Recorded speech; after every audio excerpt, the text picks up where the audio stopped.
Hello and welcome to Blacktown International Sportspark for round 2 action in the NEAFL. Today it's the Sydney University side at home up against the visiting Northern Territory Thunder. My name is Chris Coleman and alongside me Chris Corby. It's the CC and CC show today. G'day Chris. Oh, g'day. Great to be here. Looking forward to a great match. Perfect day in Sydney here. Beautiful day. Lots of sunshine out here in the western suburbs of Sydney. I was interested on the drive up from Canberra this morning. There's a lot of controlled burning going off as bushfire prevention stuff, and I was wondering if it was going to make it all the way into Sydney, but about 40 k's down the road it petered out, and we have beautiful sunny conditions here. There is hardly a breath of wind today as well, so it really shouldn't make much difference which way these sides are running. Sydney Uni, well, they sit with one win from their one game so far, and the Thunder, well, they had a start of the season that's nothing much to write home about. They got absolutely poleaxed by Brisbane last week up at TIO Stadium. They've made a few changes to their lineup this week, and to be fair for the Thunder, a rebuild for them this year. 9 debutants last week, another 4 making their club debut today. So they're still players in many ways getting to know each other, but we'll introduce you to some of them through the course of the afternoon. Chris, tell us a bit about this Sydney Uni side for 2019. Well, Sydney Uni looking to make the finals again this year. Large turnover last year with some experienced bodies going out, but they've replaced those with young kids,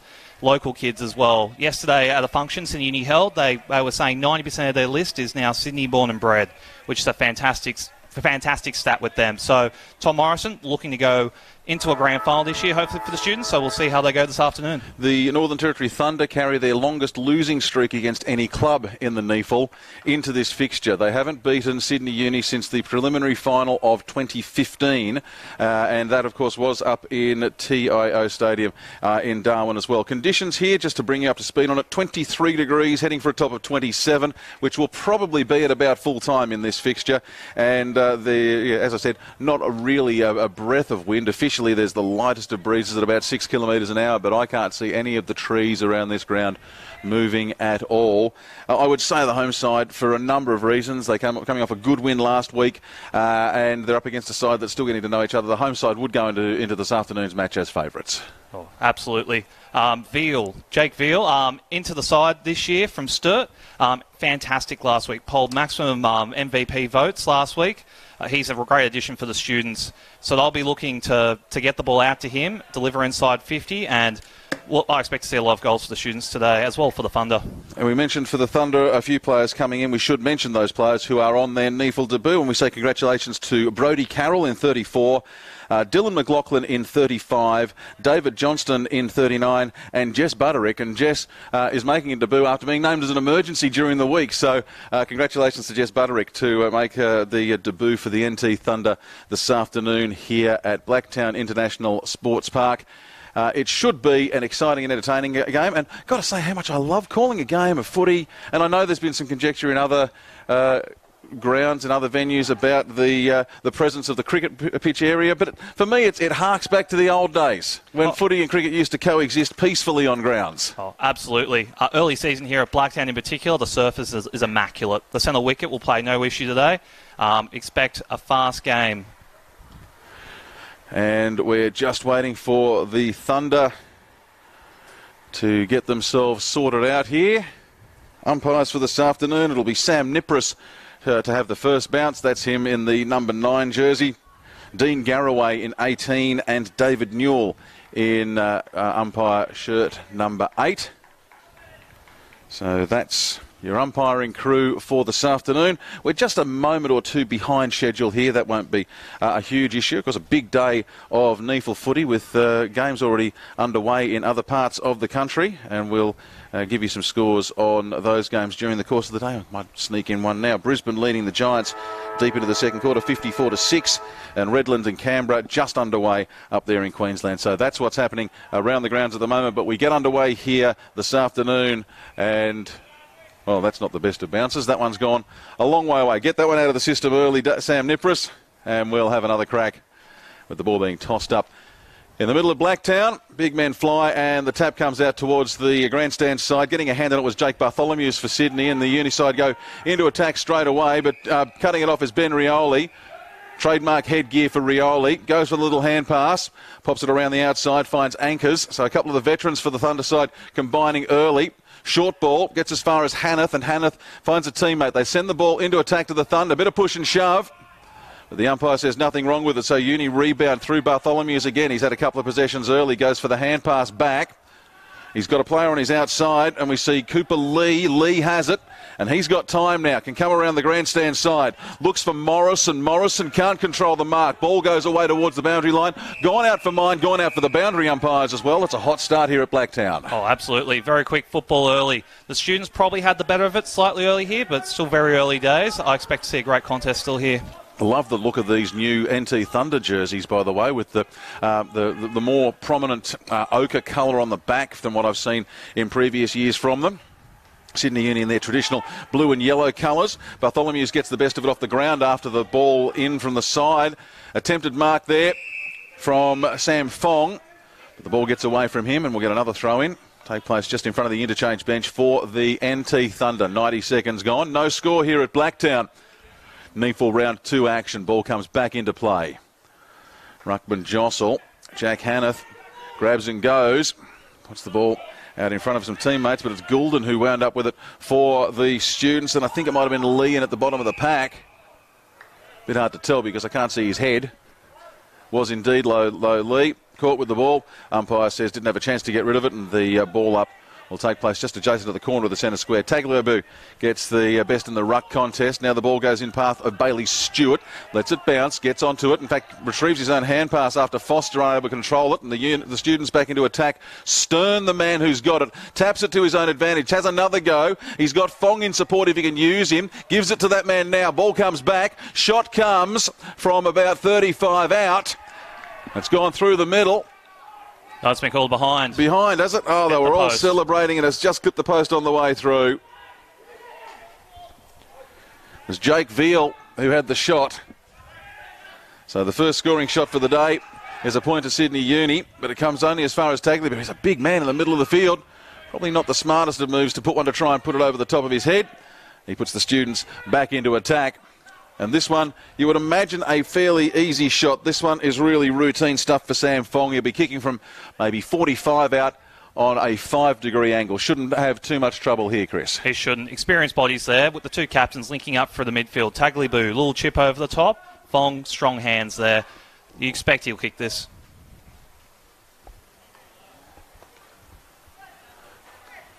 Comes in off the Malcolm Marshall cricket run-up. A long way out. Kicks from 45. Oh, he's put it off the right side of the boot. And has that been marked just in the field of play? It has. That's Tristan Davies there for a fantastic mark. Swings around. Umpire likes it. It's a goal. There we go. So it could have all gone horribly, horribly wrong, but instead Tristan Davies shows some good footy sense. Realises the ball is not going to go through. Comes in just that one step off the line. Takes the grab between the goal post and the behind post.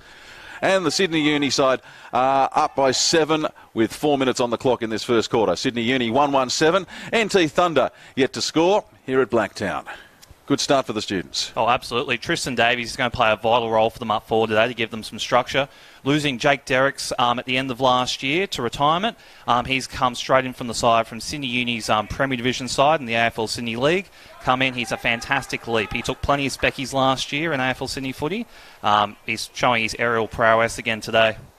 So Sam Fong on that shot, that set shot there, must have just got it a little bit high on the foot, I think, off the laces as opposed off the knot as opposed to the laces lower down, because it just speared around and sort of skewed off a little bit to the side.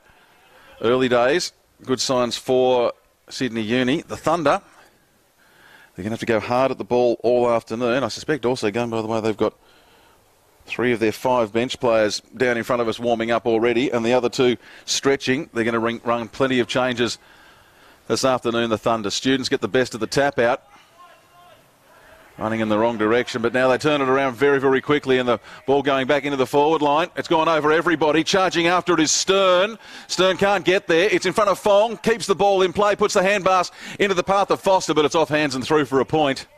Gee, that was fast and furious. That's the 6-6-6 setup, isn't it? Oh, absolutely. Sydney Uni are naturally a quick side anyway, especially this year with their young list, but at fantastic speed. Good mark from Gallio. Almost lost it. And then puts it over the head of David Johnston. Teammate way out on the far side. And again, it's a turnover. Gee, these turnovers are going to absolutely kill the Thunder this afternoon. I believe that was Veal with the setup there. Fantastic little chip kick to find the target inside 50. And a shot for goal again for the students. I think it's Bailey Stewart who has it for them. First time I've seen Sydney Uni this year, so still going to need to learn some of these players. That's not a bad looking shot. And Bailey Stewart goes into the scorebook with a goal as well. Sydney Uni move on to 2-2-14. The Thunder yet to open their account here at Blacktown. Fast start here for the students. They've definitely showed their leg speed across the ground. Fantastic work for the midfield to deliver the forward 50 targets. Tristan Davies been involved a couple of times. He's looking very dangerous around the ball inside 50. So the Thunder ringing the changes. Tyler Saunders comes on, as does Will Farrer and Dylan McLaughlin. While taking a break, David Johnston, Clint Gallio, who took that good mark before, and Ben Rioli gets a rest as well. And I don't think we're too far off seeing Jess Butterick making his NEAFL debut either. He's standing at the interchange gates at the moment, or he's just gone down on one knee. Ball bounced down in the middle. Goes perilously close to the edge of the circle, but it stays in there, and the umpire allows play to go on, and it's coming perpendicular to the direction either side wants it. Talbot gets a bit of a hand pass away for the Thunder, puts them up towards their forward 50. Now it's with Anchors, one of the mainstays for this Thunder side over the past few seasons. McLaughlin's just come onto the field, pops it on the outside to Barry. Barry goes for the short ball, finds a teammate, and they'll get a shot from deep in the pocket. I don't think the shot will come. Might have been it was Melville who goes across the face of goal. Ball comes off hands and over the boundary line. The target over there was Adam Tippenwoody. Couldn't do much other than tap it skywards. Ball will be thrown in by the umpire. About 10 around from the posts. Northern end of Blacktown Park, deep in scoring territory for the Thunder if they can get there. Tippenwoody shows a little bit of magic, turns around, pops it out to a teammate. Still going. Ball comes free. Might have been Melville in there taking the shot, but the ball, I think, has gone just squeezed inside for a point. It is, and the Thunder, they're on the board. Their first score for this afternoon, 0-1-1. Uni 2-2-14, 8 gone first quarter. Thunder need to turn this round. They need to try and bottle this up, Chris. Oh, absolutely. That last passage of play there for the Thunder was really impressive. They're able to pressure the ball inside 50, have a couple of chances as well. I'm sure they'll be able to pressure here. Dimmery gets a couple of cheap possessions, finds Morrison up the ground. Morrison, well, I'm not sure who he was kicking to. It's almost as though the call had been made by the Thunder for the ball, and he's delivered to them. Now that's Anderson, gets around one, could go for a bounce instead, goes for a pass. He's got a couple of teammates in the middle of the ground, congested part of the ground, but he finds Talbot. Goes on the outside now. Way over the far side of the ground, I reckon that's Delahunty. Sends it into attack for the Thunder. Flying is Will Farrer. Farrer couldn't get a firm grip on the ball, off his hands and over the boundary line. That's better play from the Thunder. Pick out a man. Try and avoid kicking to a contest. Oh, absolutely. Straight through the middle there too to find that target. Impressive football from the Thunder. Wait for the throw in. It's back inside the forward 50. Ball goes to ground. We'll wait and see who's picked it up for the Thunder. The shot comes from about 40 metres out. Who was it who took the shot? It might have been Templeton way over there, but again, he was offline. Just through for a point. 0-2-2 for the Thunder. They trail the Sydney University 2-2-14. Working it around the outer side of the ground towards Stewart. He's been busy early for Sydney Uni. Umpire says you're off. You've got to play on. Looks around, finds Demery. Back to Stewart. Short ball up the middle of the ground. The Thunder players loses his footing. Clean bowls Tristan Davies appropriately enough at the end of the cricket pitch. Hiscox picks it up off the ground, runs inside 50, takes a shot, but he's sprayed it across to the right-hand side and through for a point. What was that end-to-end in about 14 seconds? That was quick. Oh, absolutely. Hiscox is a running machine. He's shown that throughout his AFL days at the Sydney Swans and continued here with the students. Saunders on his own on the 50-metre line for the Thunder. They go short instead to McLean. McLean looks and sees Saunders. Instead goes longer. Target for him might have been Gallio. That's who winds up with it, but coughs it up in the hand pass. Fong might have leather poisoning shortly because he's had plenty of it. Puts that ball deep into attack, just stays inside. Was Lee who got it. Spots a man charging through. Might be Hiscox there. Got onto it very, very quickly. That was fast footy. They're going to try and run the Thunder off their feet this afternoon, the students. And Jack Hiscox, well, this one really is bread and butter stuff. Yeah, you shouldn't have a problem with this. He's a good set shot for goal, especially in training. I imagine you'll put this one through. Oh, well, there you go. You're learning very quickly, Chris, that you give a guy a rap and things go horribly wrong. Welcome to the commentator's curse. Oh, it's great to start early on form. Join the club. It happens to the best of us and to the worst of us. Sydney Uni 2-4-16. The NT Thunder have 2 points. 11 gone first quarter here. Warm day at Blacktown. And not only has Hiscox kicked a point, he's kicked it through and it's gone over the low point in the netting. So Sam Dyke, I hope he's got a cut lunch because he's had to go for a long, long walk. And now the Thunder, are they going to be allowed to bring someone on here to make up for being a man down? Or are they going to wait for him to come back on? He's not only had to go over the hill, he's had to go over the hill, climb the fence. Now he comes back in. He'll be bushed by the time he gets back in. Well, this has given Sydney Uni a chance to set up their trademark zone in the forward 50 here. Taking advantage of the new rules for this year, the Thunder run it out of the goal square. Anderson gets the ball. Had Parnell short, instead goes longer around the wing. The target is Delahunty. Flying from behind is Reinhardt. Cooper Lee had the ball. The kick was smothered. Delahunty tries to get another handle on it, but he spills it over the boundary line. The Sydney Uni side, even when they're playing from behind, they're putting pressure on the Thunder. Throwing from almost directly in front of us here on the western side of Blacktown. Tap won by Delahunty, but it only goes as far as Stewart. He's been prolific early. We'll get some stats for him in a minute if we can. You'll see a champion data. Now to Reinhardt. So Reinhardt, centre wing. Ball goes inside the forward 50, off the hands of the pack. Chasing after it was Anderson, probably got the last touch, but it goes over the boundary line. Any stats there on Bailey Stewart? Oh, Bailey Stewart, very impressive early. I can't quite see the stats there. Bailey Stewart, four kicks, handballs, yeah, six disposals early. That's a lot in what? 12 minutes, 13 minutes of footy. Yeah, he is on fire. And to watch out for this afternoon.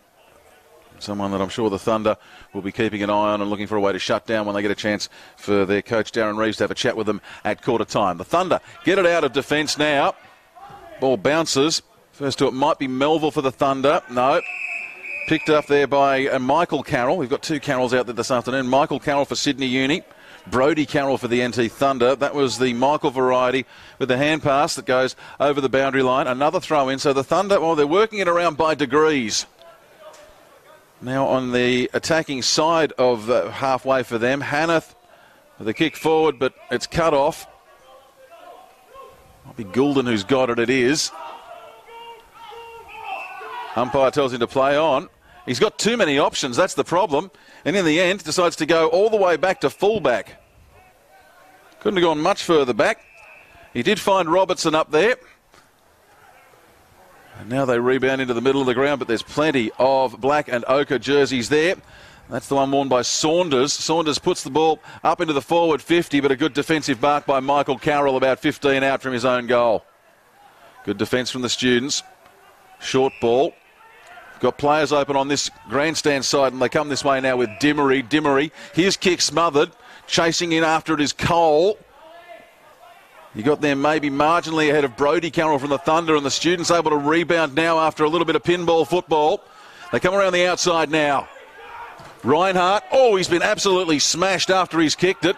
Calls for a free. Umpire has given it, and it goes downfield. He got really heavily hit there. You heard the air come out of his lungs from where we are, about 40 metres away. Oh, absolutely. Definitely a hard hit there. Cole. Short pass. Finds Bartholomew's. Bartholomew's called to play on by the umpire. Little stuttering kick. He's looking for somebody. That'll be Fong. Tagliabue there. Oh, Tagliabue, rather. Fong's further up the field. There's a slight height difference. Oh, just a slight one. Only about a foot. Yeah. So Tagliabue, the outside 50, decides to just roost it. He goes high, he goes long. It's into the goal square. Is it over the goal square? Well, it's given a punch through. And it's another point for Sydney Uni. Accuracy, and this game would be over already. but instead it's a 15-point margin. They have 2-5-17, the Thunder 0-2-2. 16 minutes gone, the Thunder playing on quickly. Coming around the grandstand side, Delahunty. He's had a chance to take a few screamers today. Hasn't really been able to capitalise yet and put a few down. Gets the hand pass on. It's off the hands of Veal. Veal still tapping it forward. Pressure on him from Brodie Carroll. Pressure pays off. Ball goes out of bounds. So the Thunder putting plenty of pressure on here. They just need a target up forward. They need to just break through at this half-forward line. The Students very good defensively across this part of the ground. Big ruckman come into it again. Hanneth versus Tagliabue. I'm not game to call the winner off that. We'll give it to Sydney Uni because it winds up off hands and goes through to Hares. Hares puts the ball across the middle of the ground and finds Cordell. Cordell loses the pill, but he's got support. Goulden turns around. Now he finds Hares again. Hares puts the ball into attack. Had about 7 players he could have kicked it to. And he found Michael Carroll, who's come up the ground, off hands, and it goes around to Tristan Davies. He's got 1, make that 2, and make that 3 for the University. It's as easy as 1, 2, 3 for them at the moment. Oh, absolutely. Target man up forward, Tristan Davies, again, kicking a goal. You imagine he's going to be the Students' main target this year. Such strong hands, really athletic speed, pace and jump. But one thing I'm really enjoying so far in this match is the ruck matchup between Tagliabue and Hanneth. Both extremely good big men. They're having a great duel so far through the middle of the field. Yeah, Hanneth coming up from Central Districts in the Sandful. Had a bit of a run with Melbourne in the pre-season as well, I believe, for a bit of training. So certainly a player who is on AFL radar.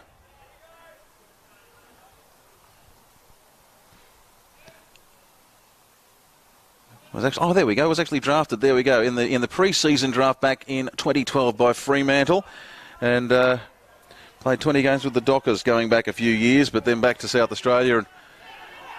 And he'd like another crack, and you never know these days. That's the great thing about the NEAFL, and with the new changes in footy, as we see the Students into attack again, Morrison holds on to it, puts it into the path of a teammate. Can't do much with it. Stern was in there. Rushed through, so it's a point there. But as I was saying, with the changes in the game with the 6-6-6 and the new grab the ball at the ruck rule that's come in, I think we might see, and there's the potential for players like Hanneth to maybe get another crack, because sides may discover they need to carry an extra specialist ruckman. There's a lot of clubs that don't have that ruck depth that we've seen in the past, Chris. Oh, absolutely. Like mature body ruckmen are definitely a commodity in the AFL, and Hanneth is ready-made for AFL football, and you expect to see him back at that level again. Auditioning via the NT Thunder. Now that's Anchors. Loses the ball. Play on is the call, and the Students go back into attack. Ball comes off the hands, and this time it spirals just around the outside of the post, so it'll be a throw-in. 18 and a half gone. Going to take place just a couple of metres around from the goalposts. Well, this will be a test for these two ruckmen, Hanneth and Tagliabue. Hanneth positions himself well, puts it into the path of Templeton. Templeton able to run it over the boundary line and disguises it well enough as well. Quarter time will bring you up to speed on who's winning that duel according to champion data between Hanneth and Tagliabue. We'll keep you in suspense for another couple of minutes as we wait to see what happens on this attacking foray from the Students. Tagliabue gets the better of it, but there's plenty of Thunder around. No Lightning. Barry, the target for the Thunder. He can't grab it. And again, sends it over the boundary line, just outside the 50. Now, that's been called deliberate, so the Students are going to get this one back. So they're able to come into attack. And, well, that should have been eaten up for breakfast by Templeton, but he just couldn't hold it. Gets a second chance at it. Air swing with the foot. Lee in underneath. Stewart might have been up there as well for Sydney Uni. But again, it's over the boundary line. So just getting a little bit scrappy as we enter the time-on period first quarter here at Blacktown, with Sydney Uni up by 22 points on this Saturday afternoon. Ball comes back in. Tagliabue, I think, will credit that one too as well. And now comes out into the path of Cole. He can't do much with it, and suddenly they're on the fast break here. Thunder through Barry. Had plenty of options on his outside. They spin it around, but gee, they've probably gone short when they should have gone long. Veal, one of the Sydney Uni players in there. Contested footy. Umpire will call for a ball up in a moment. And there's a whistle. Parallel with the end of the centre square. Thunder can get a good punch on this. That's got to be a push in the back. It is a push in the back. Well, that wasn't what they wanted. Instead, it's now a free kick to Tagliabue. He can work it into the middle of the ground. Does so. There's Lee, Cooper Lee. He's been forward and back in the last 5 minutes. Stern was the target, couldn't control it. Little hand pass comes through. Air swing from Johnston. And a couple of those from the Thunder in the last couple of minutes. Now the ball comes out to Coxall for the students. He finds Cordell on his outside. Dummies the hand pass. Oh, beautifully done as well. Now he's able to put the ball forward. And in the flashy yellow boots, it's Foster. And Foster, he waits, takes his full allotment of time. And in the end, doesn't put the best of kicks in. Davies was the target, but he was under a lot of pressure. Ball over the boundary line. Throw in will take place 40 around from the Sydney University goal. They're up by 22. I've lost count of the number of attacks that have broken down across half forward for the NT Thunder. Ball comes back into the field of play. There's plenty of black jerseys there. Plenty of yellow jerseys over the top. Bartholomew's lays the final tackle. And, well, that's been called holding the ball against Jack Hanneth. So that'll be a free to Sydney Uni. This will be interesting. The shot will be taken, as you can see now, from the first row of the grandstand as Jake Bartholomew is turned around by the umpire and said, no, you've got to go further out. Well, the local products that Chris Corby mentioned prior to the game. Bartholomew will kick from just inside 50. It's an awkward looking one off the boot, but it curls back from left to right and he's got it through. He high-fives a couple of teammates and he gets his name in the scorebook. Fourth goal of the afternoon for Sydney University. 4-6-30, leading the NT Thunder 0-2-2. The Thunder are in trouble, Chris Corby. Oh, absolutely. They just haven't got the inside 50s just yet. Their play's breaking down the half-forward line. Sydney Uni, short kicks through the middle, wing play, delivering up forward, a number of targets. Foster's been around a lot. Tristan Davies, the key focus target, out of full forward. Students have been very impressive so far. They have been. They're just doing everything their coach, Tom Morrison, would have asked of them this afternoon. Keep your opposition goalless through a quarter. There's not much more you can do. Unlike the AFL last night, where we see goalless in the first quarter for the Bulldogs and Collingwood had one at quarter time. Very low. Wasn't the most inspiring of first quarters. Thrilling finish though last night to that big one. Oh, absolutely. Both teams in to the end. Ball comes across the centre circle. 50-metre penalty there. 50-metre penalty, so we're going to see the ball come back. Don't think Lachlan Hares will be terribly happy about that. He was onto it and he had a paddock to run in. Won't mind too much though because... So how far is he going to get for the 50? I reckon that's 50 metres about there. He's going to get a few more. He's got more than 50. Can I buy real estate off that umpire, please? Get the measuring tape out there. Bailey Stewart, the man who's benefited from the 50, from directly in front. You can hear the applause. And Bailey Stewart has his second for the afternoon. And in time on the Swans, the Swans Academy player is what I was thinking with Bailey Stewart. The Sydney Uni side add their second goal in time on for this first quarter, 5-6-36. NT Thunder have just the 2 points. As you saw there, Bailey Stewart, fantastic set shot from goal. Kicked it 40 metres out. Umpire didn't have to move. These boys are very well drilled in front of goal. With no win today, Sydney Uni will definitely turn this accuracy round. Their set shots are definitely a strength for theirs up forward with more targets than just Tristan Davies out of the goal square. It's nice to see a club that works on that, on the set shots, and obviously takes it seriously because there's been a lot of discussion in the last couple of years about how there are so many players who, for them, the goal-kicking training is just come out, have a few shots before the game or take it at the end of practice, just have a few. I haven't spoken to Tom Morrison, but you can just tell by the way that the set shots are taken here by the Uni side. They actually spend a bit of time on it in training as part of their routine. Oh, absolutely. They're a well-drilled side. Bursting out of the middle is Parnell for the NT Thunder. Just goes for the long ball down into forward territory. Delahunty was waiting for it as it came off the hands of the pack. That spilled over the boundary line for mine. Umpire spotted it as well, so it'll be thrown in. It's Courage and Barton just then, back with the flight. He looks a little bit rough. His teammates are getting around him. He's a sensational seasoned defender for the students, former captain of the club. They all love him, and they got around him just then. Put plenty of pressure on Delahunty. That's his man this afternoon, and they've retreated to the goal square now. Throw him bang on 50. Umpire almost loses his footing on the way through. Little clever tap over the head from Hanneth. Winds up on the chest of McLaughlin. McLaughlin goes goalward.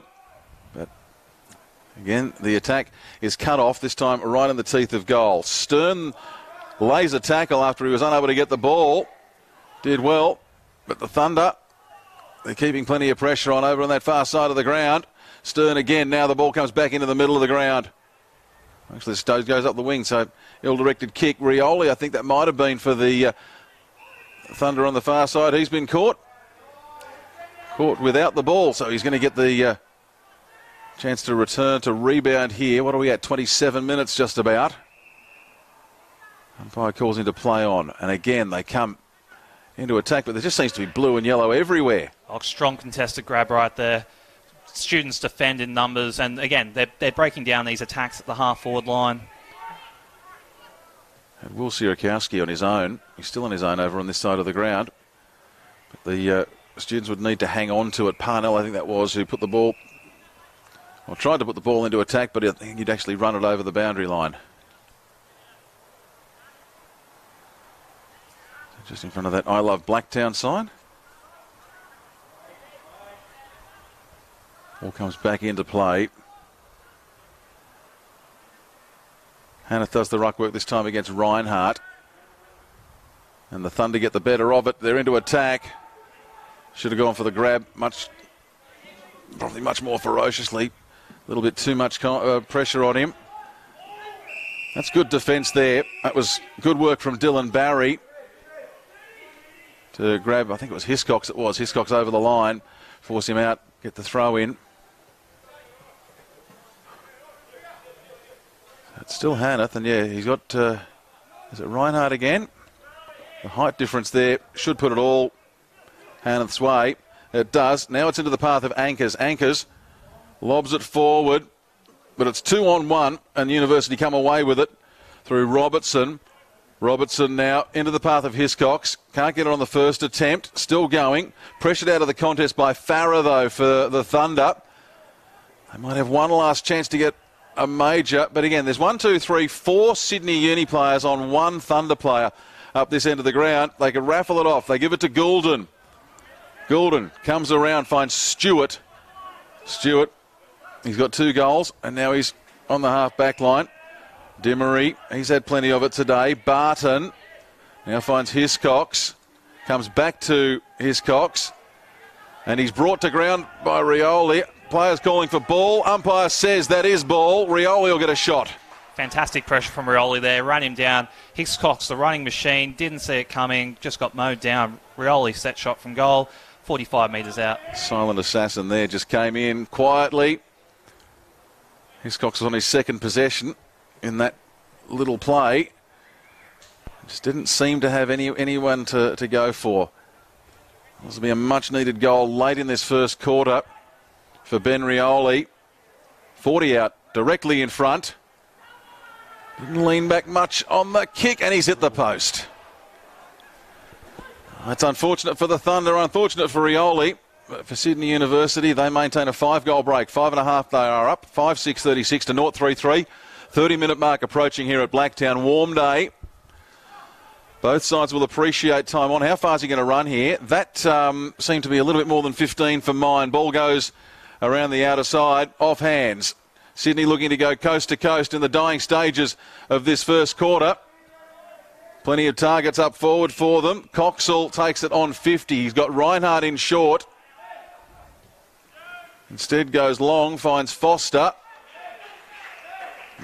Foster gets the grab. Impressive work by Foster there. He was on outside 50, ran to the goal square, lead out, hard running there from Foster, and he definitely deserves this shot as 50's been paid as well to give him a shot from right in front. I think his arms got chopped in the marking contest, so that qualifies him for the 50. He'll kick from 5 out, straight in front. Oh, he comes in, kicks it from 10. Makes it just as easy. Puts it somewhere out onto the street. And it's another goal in time on.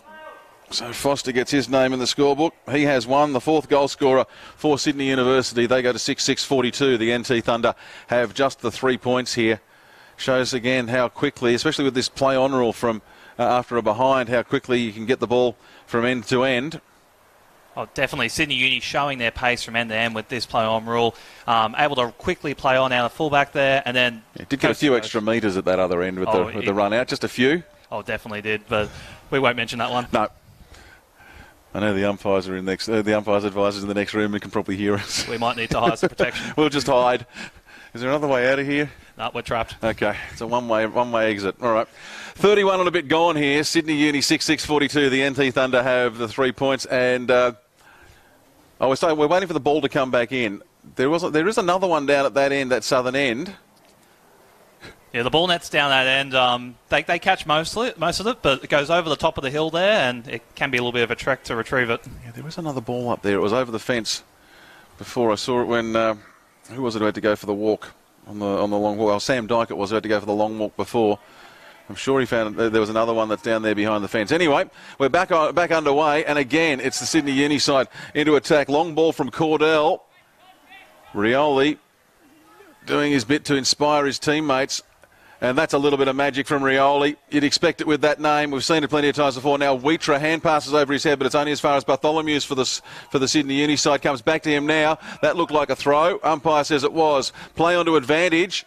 Oh, sketchy advantage. Might be McLaughlin for the Thunder who's been tackled. Ball comes free. And Sydney Uni once again rebound quickly. Umpire says that one has, however, come to a halt and will bounce it, turning into a long quarter now, up towards 33 minutes. We have had a couple of delays to retrieve the ball, so that's hardly surprising.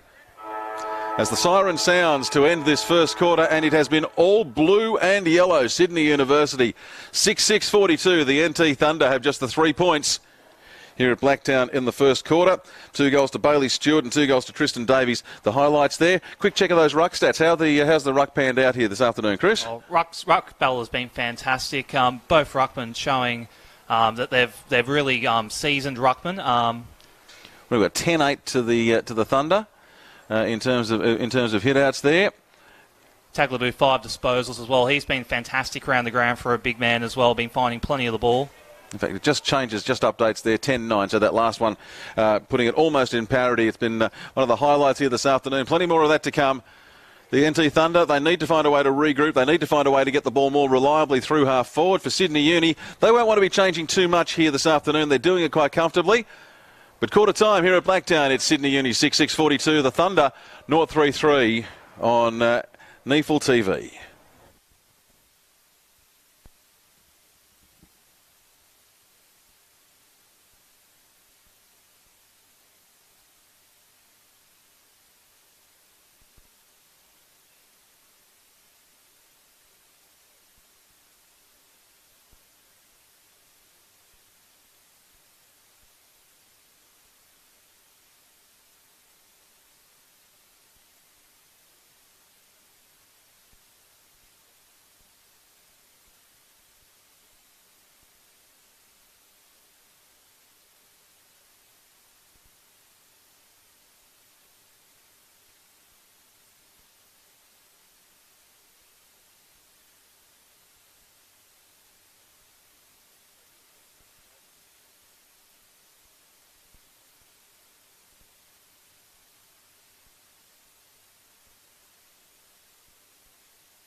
We won't wait till the Thunder break their huddle. Oh, sorry, the Steelers break their huddle.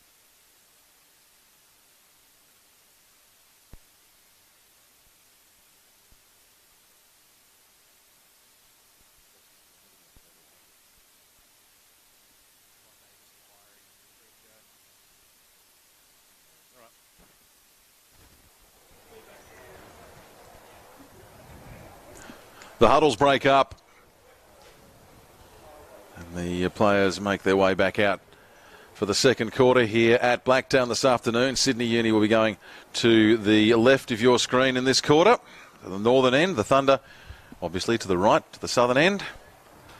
And the Thunder with it all to do after Sydney Uni lit this place up in the first quarter, 6-6-42. They lead to the Thunder 0-3-3.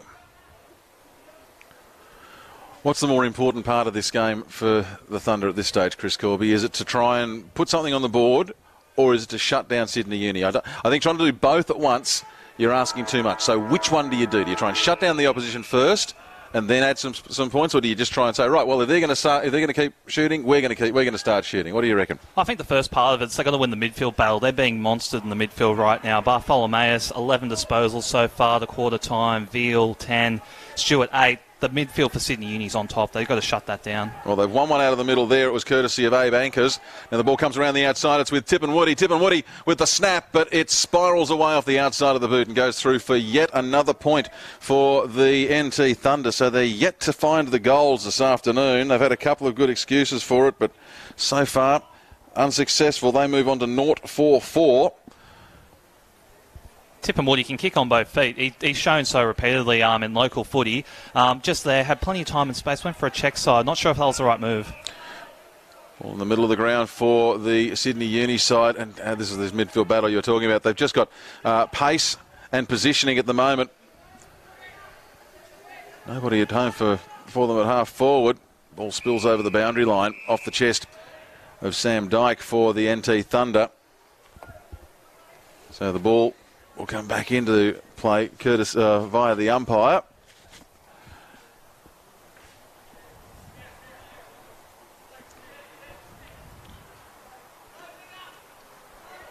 Scoreboard hasn't actually added that point on the scoreboard here. I was just double checking with our stats that I hadn't missed anything. The scoreboard running a little bit slow here. Ball back in play. Short from Stewart. He was looking for Veal.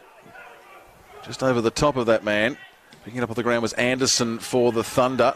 Now they rebound. What can they do with it from this point? This is where it's been going wrong for them.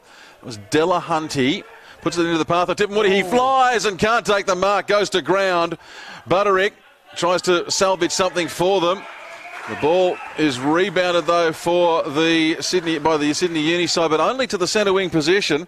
Well, that was spectacular, if nothing else, from Adam Tip and Woody. And it would have been the mark of the day had he got hold of it. I don't even know if he actually touched it in the end on the way down. Oh, the airtime was impressive. He just seemed to hang up there forever.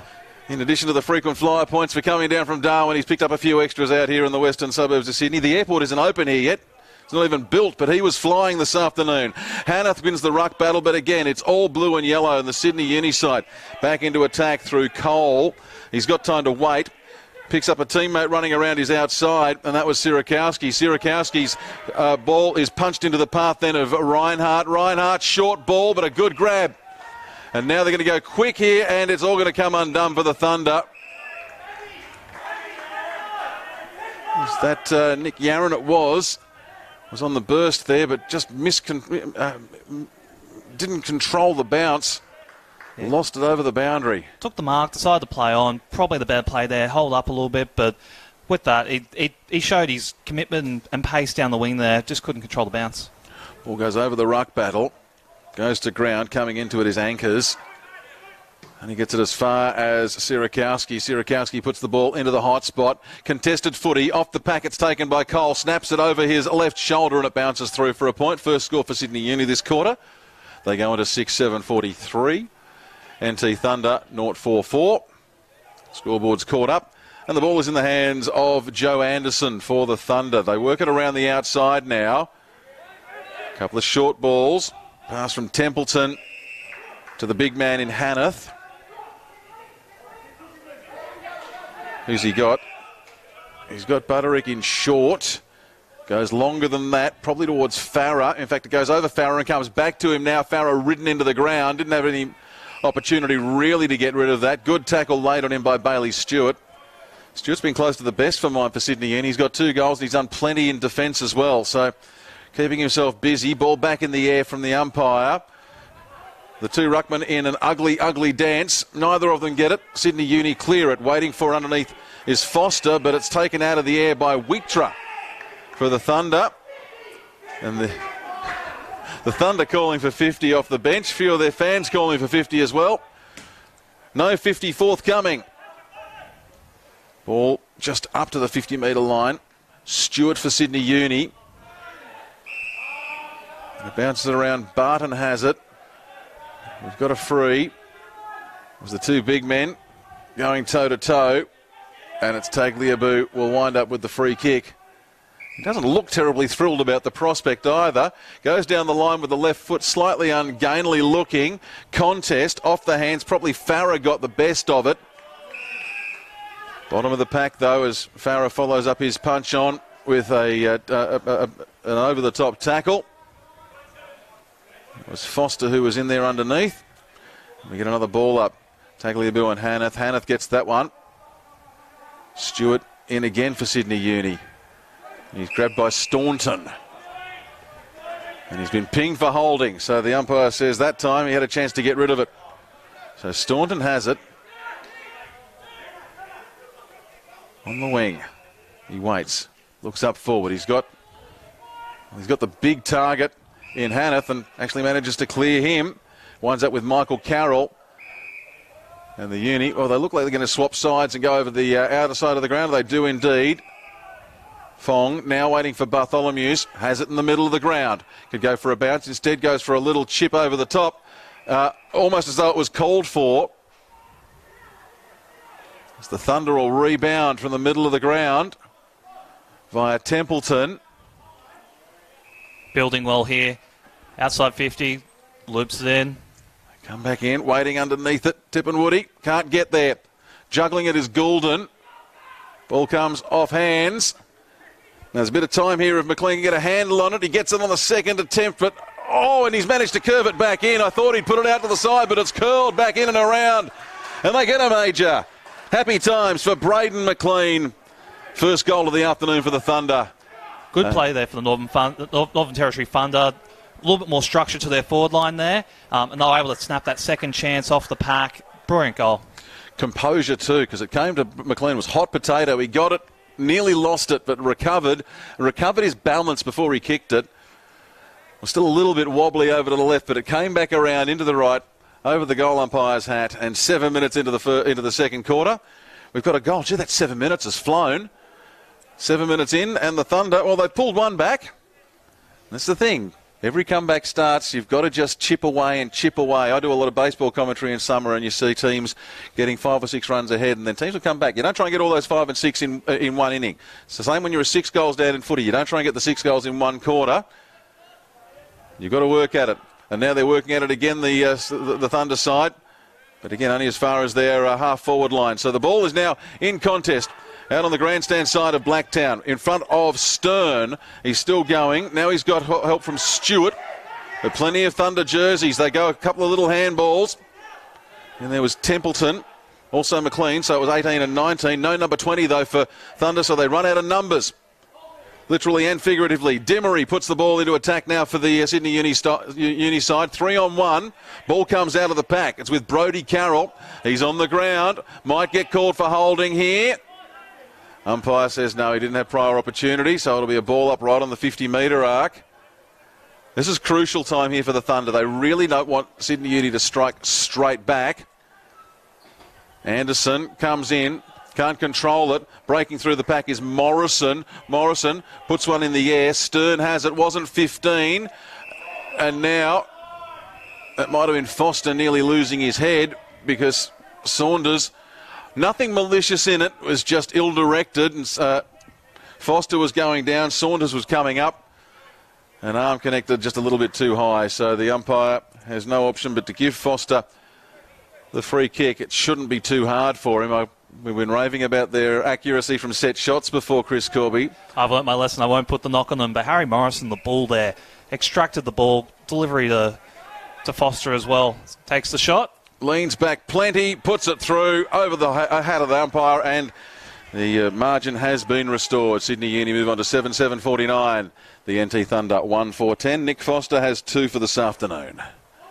9 minutes gone, second quarter. The Thunder, well, they need to get the next one now. Yeah, the Thunder's, their defence seems a little bit more structured this quarter. They've been getting in front of Tristan Davies as he's been leading. They've already cut off a couple up around the 50-metre mark on the commentary wing here. Their structure has looked a lot better in defence, but they've let that goal go there, but a lot better from the Thunder. Jake Veal was taking a break, as was Cooper Lee. They've both come back on for Sydney University. 39 points the difference midway through second quarter here at Blacktown. We'll dig up some scores for you from other venues as well, as there are games going on in other locations. Redland, it's Redland 33, Canberra 28. Similar stage of the game. And Brisbane have just ticked up 100 against the Giants. 100, the Giants have 16. So, and that one's in the third quarter. Looks like it's going to be a big win for the Lions, and the Lions proving that they're going to be a force in the NEAFL this year. Remember, they tailed up this NT Thunder side last week. Ball in the middle of the ground here. Let's get back to what's going on at Blacktown. Reinhardt had it, copped a bump, lost the ball, gets it into the path of Hiscox eventually. He can only tap it on to Talbot, though, for the Thunder. Now they come around the outside with Anderson. Anderson puts it into the path of a flying Delahunty, and Delahunty wins the sprint. Turns around, plays on, has Tippenwoody, has Hanneth. Ball taken there. But it's not Hanneth, it's the other big fella. McLaughlin, I think it is. Well, it's the last man standing there in that contest. Everyone just seemed to part around him, and he was left there holding the ball. Johnston, there we go. Still a few players are going to get to learn in this Thunder side. So Johnston has it. His first appearance for the Thunder. Can he get a goal? Looks pretty good off the boot. It curls back to the right and just moves around the outside of the post. So unfortunate for him. It's another point for the Thunder. 1-5-11. Sydney Uni 7-7-49. 11 gone in the second quarter. And the Uni side play on. Veal, long ball, round the outer side. I think it was Michael Carroll was the target. But no joy for them. Rioli managed to spoil. And now they're back on the attack. Johnston flies, takes it off the shoulder. Contested footy. 4 or 5 players in over the top of it. Umpire may call to repossess. Does so with all the speed of a bank. And someone's behind on their mortgage payments. Ball up to come, about 25 out. Here we go. Hanneth does the ruck work, grabs it, turns around, and don't know if I'm a fan of the ruckman grabbing and turning and trying to snap, because he really didn't get a chance to get a sighter on the goals, and it's through for another point. 1-6-12. Sydney Uni 7-7-49. 12 gone second quarter.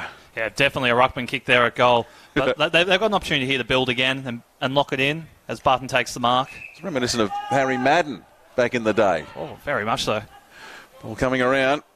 Again, Rioli spoils the mark. Manages to get it free. Now trying to burst out of it is Melville. Can only hand pass into the path of Hiscox for Sydney Uni, though.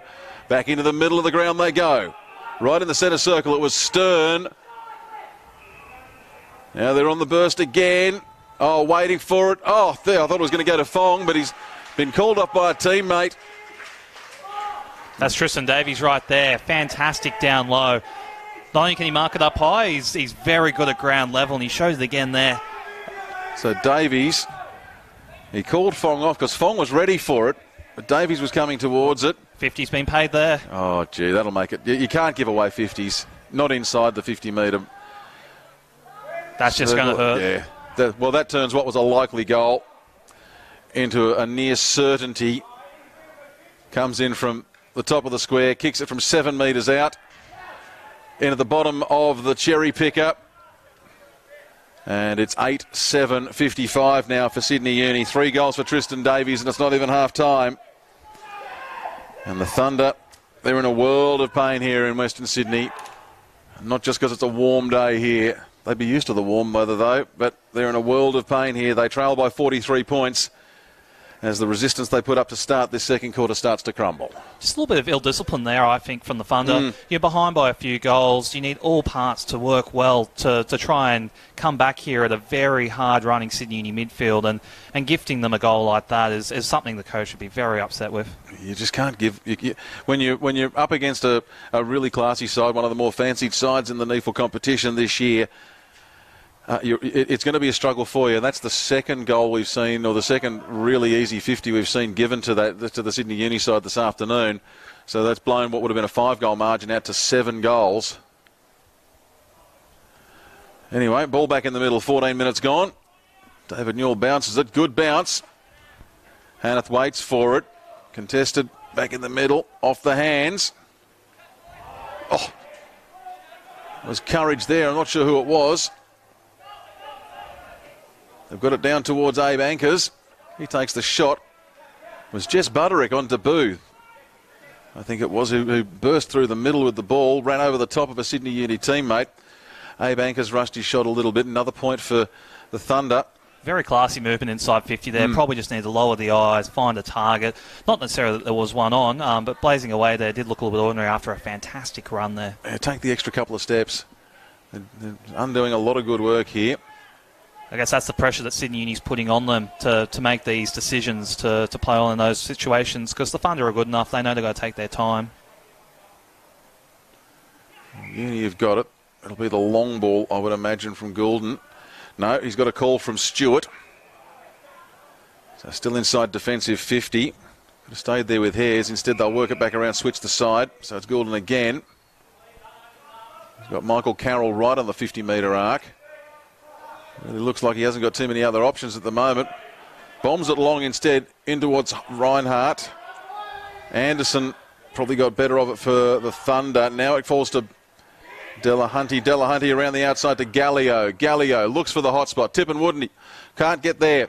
Ball falls in front of Stewart, and Stewart rebounds it out. Rioli cuts it off, takes the mark just outside 50. Oh, one more step and it would have been on, but instead he backed up, took the little chip over the top and puts it into, I reckon that might be the hands of Ankers.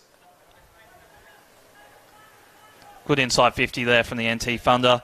Be taking a shot from far out on 50, so not sure if he'll have the accuracy here. He definitely should have the distance, but definitely a lot better structure there moving forward for them. A couple of names long-term fans of the NT Thunder will be very familiar with. Ben Rioli, Abe Ankers, and they're the players who've got to step up. They've got to make their presence felt. Ankers will kick from just inside the 50.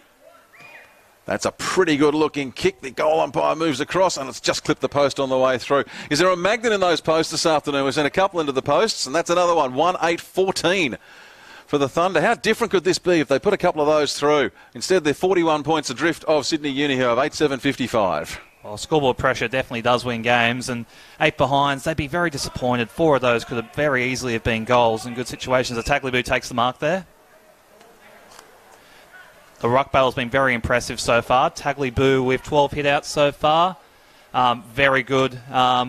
With the other hit-out being 14 to Hannaf, so very even so far in the middle. You'd say both of them have had a very even contest so far. I'm just trying to dig out a score from... there was a game we called last year where Canberra were up against Aspley down in Canberra, and at quarter time, Canberra were trailing by 10, but it was Aspley had kicked 1-10 and Canberra had kicked 1 straight. That was down at Phillip Oval last year. It just happens like that. Sometimes you see these games go in unpredictable ways. Now the Thunder have it, and that's Nick Yarran. Sends it in towards Tippenwoody in the middle of the ground. He can go for a run. He'll back himself. Gets the call from Ankers, but it's been misjudged. He puts it too far over his head. Sierakowski picks it up in defence for University. Now Goulden back to Sierakowski. They turn it around. May have gone out over the boundary line. It has. Foster was ready. That's not Foster. Is that Veal over there? Yeah, I believe it is Veal on the far wing. Dazzled by the boots. They've both got the bright yellow. Ball comes back in. Clears Tagliabue. Might have just got a touch on it. Ball popped out from the pack into the path of Tippenwoody. He found it might have been Ankers who was flying through there. Contested ball. right on the 50-metre arc. Umpire will come in and bounce it again. The Sydney Uni midfield machine has been very impressive so far. Bartholomeus, 15 disposals so far. Veal, 14 after an impressive game last week again. Definitely getting the most out of that inside ball. Templeton clutched the ball, loses it, picked up off the ground by Hares for Uni. Again, there's Thunder players just getting in front. Send the ball back into attack. Oh, that's a good grab. That is a good grab. I reckon it's Delahunty. We've seen him take a couple on the wing. I think he's moved up more into attack. He's looked very impressive in the air. He's got a great set of hands. Last couple of forward 50 entries where he's been there, he's flown and beaten his Sydney Uni opponent, which is something because the Sydney Uni defenders pride themselves in winning the air contest. He's backed himself on a number of occasions, and he's been rewarded with a major. The umpire fires both guns, and the NT Thunder 2-8-20. Sydney University 8-8-56. And Kieran Delahunty, he's done plenty of work around the wing this afternoon, moving up into attack and trying to reduce this margin. And again, the Thunder, they just need to get a couple of goals back to back. It'll make a world of difference for them. They've played some great footy in patches so far this quarter. First quarter, definitely beaten around the ball, but this quarter they've shown their midfield's been able to match it at times. They just need to be able to bring that consistently, and I think we could be game on again. It was 39 points the margin at quarter time. Right now it's 36. So if they can get a couple to finish things off late in this quarter, they'll be doing themselves a big favour. And you never know what's in store for the second half. We're waiting for the ball to be brought back in if you're wondering what the delay is. Well, it hasn't gone over the fence, landed in a wheat truck and is currently on its way to parts unknown. We'll be back underway again shortly here at Blacktown. 3 goals for Tristan Davies for Sydney Uni. Nick Foster and Bailey Stewart have 2 apiece. Jake Bartholomew has 1 for the Thunder. McLean and Delahunty are the goal scorers. 21 gone, so into time on, and that delay will mean it'll be a fairly lengthy time on period. Uni win the tap out from the middle. Plenty of players there. Spinning on a dime is Morrison. Goes the full 360. Don't know if he got a call from his teammate in Stern, but it was Stern who got it. Put into the path of Veal. Now they turn around. Good tackle laid by Anderson. And smart from Rioli, just stopped. Said, no, we've got the free kick. I'm not going to play on here and risk losing it. I'll stop and make the umpire give us the free. Staunton put it over the head of his teammate in Melville. And so it's with Uni again. Now it's Goulden. Sends it around, switches side and finds Hares. Hares, he's off. Tippermoody showing that he's not just good in the air, goes good on the ground. Spoilt the kick. Ball into the path of David Johnston. And Johnston, well, he's had 1 shot earlier today. Was a little bit further out. This time, he's on a more acute angle, but he's a bit closer. What can he do with it? There was impressive pressure there from the NT Thunder, locking that ball in, forcing the mistake. Ball goes straight back inside 50. Johnston. That looks better. Straight at the post again. Started off all right, but it started to curve back. Another poster. The NT Thunder 2-9-21. Sydney Uni 8-8-56. So the Thunder unable to back it up with successive goals at the moment. And the Uni side breathe a sigh of relief. Robertson, he's the man who sent it around the outside of Blacktown. Well, no mark taken there. The umpire maybe trying to time the marks with a sundial. Hot potato. In the middle of it was Carroll, Michael Carroll for Sydney Uni. Couldn't do much with it. Shot taken. Snap shot from about 40 out, and it hits the behind post. The behind post has hit fairly hard. It's still rocking and still rocking. So it'll be a free to Sydney Uni, and it'll be Tim Barton to bring the ball back in. For me, Tim Barton's been very impressive so far this match. He's definitely got the better of his matchup. He's got a golden fist. He doesn't take many marks, Tim Barton, but he can fly with the fist, and he's well known for it around the club. Comes in short and finds Hiscox. Getting into space here now. It's with Fong. Fong turns around. Looked like he was going to come this way. Instead goes over to the far side of the ground where there's plenty of Sydney Uni jerseys. Calling for it in the middle was Sirakowski. Gets it, turns around, gives it back to Fong. Well, doesn't give it back to Fong because it's just over his head. But there's too many blue and yellow jerseys. But I think this might be a free to the Thunder. And I thought the umpire was signalling a 50. He has signalled a 50 as well. So there was the late tackle and then went on with it, and also perhaps running away with the ball towards the other end of the ground. A multitude of reasons for the umpires to bring the ball down into attacking territory. And their generosity of spirit continues, I think, for the measurement of the 50 as well. Going from where we've got the umpire standing. And it'll be a shot on goal here. Sydney, you won't mind that too much. Apart from the 50, they had the numbers in the middle of the ground there. It was 3-on-1, straight there in the middle, and if that free kick hadn't been given, they were definitely inside 50. Well, the shot from Trent Melville. One of the easier ones you would get at any level of football, and Trent Melville gets his first and the third for the NT Thunder. They go to 3-9-27. Sydney Uni 8-8-56. Back inside 5 goals, chipping away and chipping away. One more before the break, and the Thunder will be quite happy with their workload for this quarter. They've kept Sydney Uni to 2-2 this quarter. They've added 3 goals, 6 themselves. So, effectively, they've added 4 goals. If I've got that right, this quarter. Quick double check of my maths. Yes, 3-6 this quarter. So, they've effectively added 4 goals for this quarter. To Sydney Uni have added just the 2. So, next one, really important now.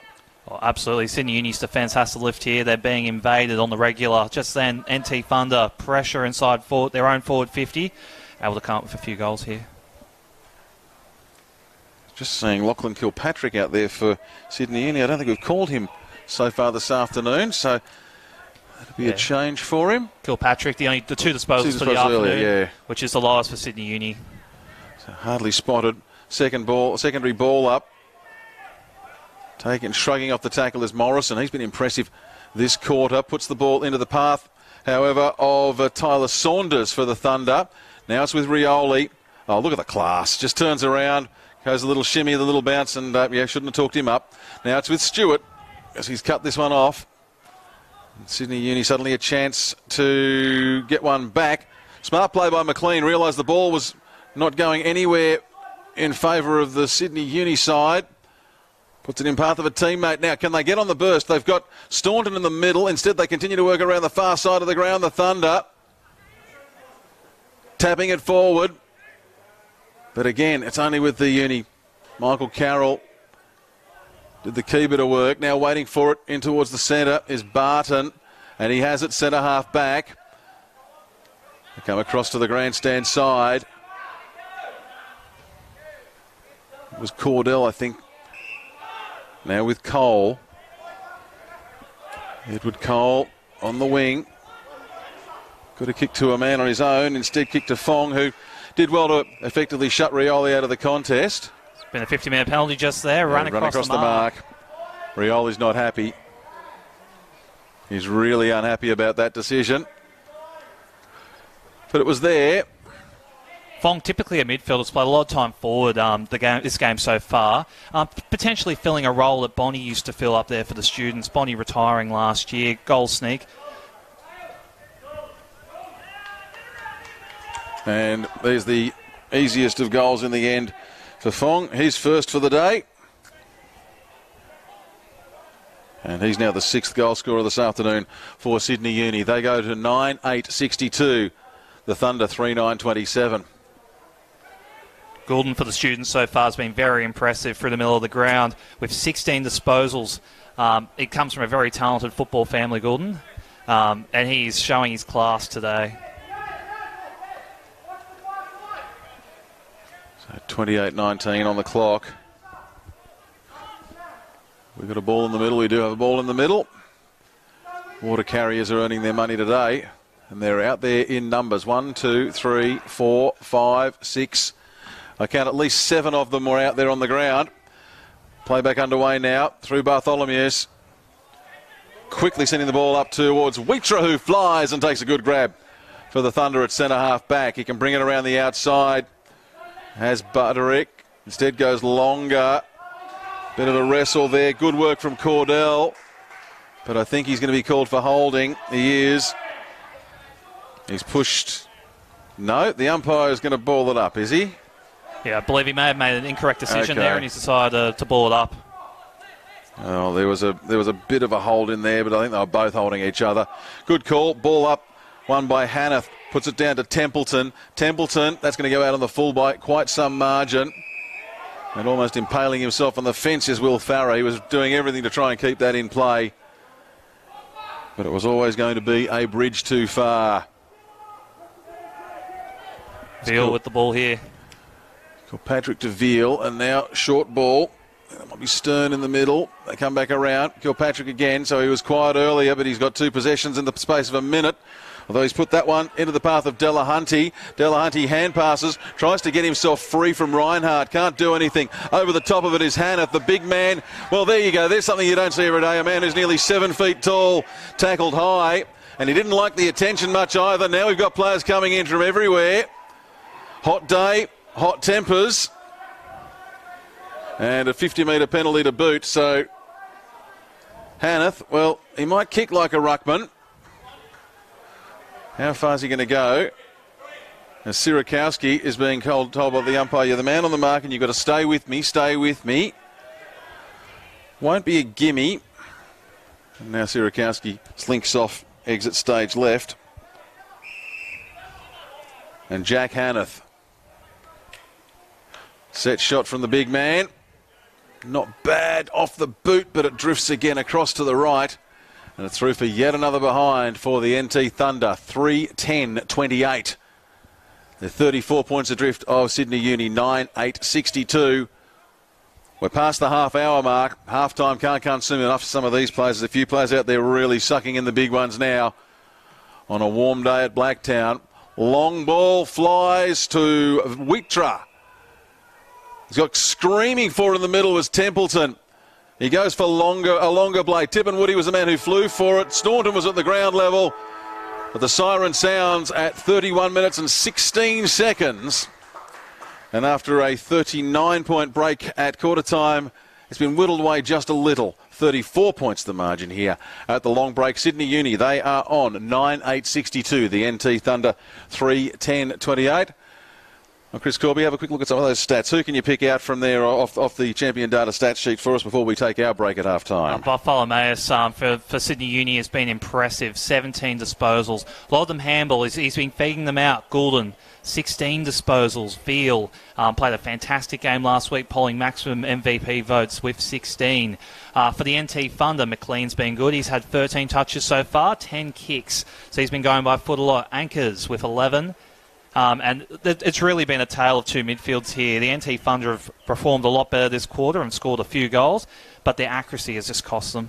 3-7. 3-7 in that quarter. Really, if they'd been able to turn that, I'm not even saying they need to turn it to 7-3, it would have been 5-5 even. It would have been a very different story. They would have just gone in feeling as though they had a bit of momentum. Look, they've chipped away a little. The lead, the deficit has shrunk. I'm starting to sound like we're in election mode here. There's still the deficit has shrunk, but there's still a lot of work to be done. That is not Bill Shorten. That is not Scott Morrison. That is the view for the NT Thunder. For Sydney Uni, it's not panic stations, but they would like to be leading by more. The second half still to come. Stay tuned to NEAFL TV and Bar TV. Saturday afternoon footy from Blacktown.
siren sounds in the third quarter underway here at Blacktown with the NT Thunder with it all to do.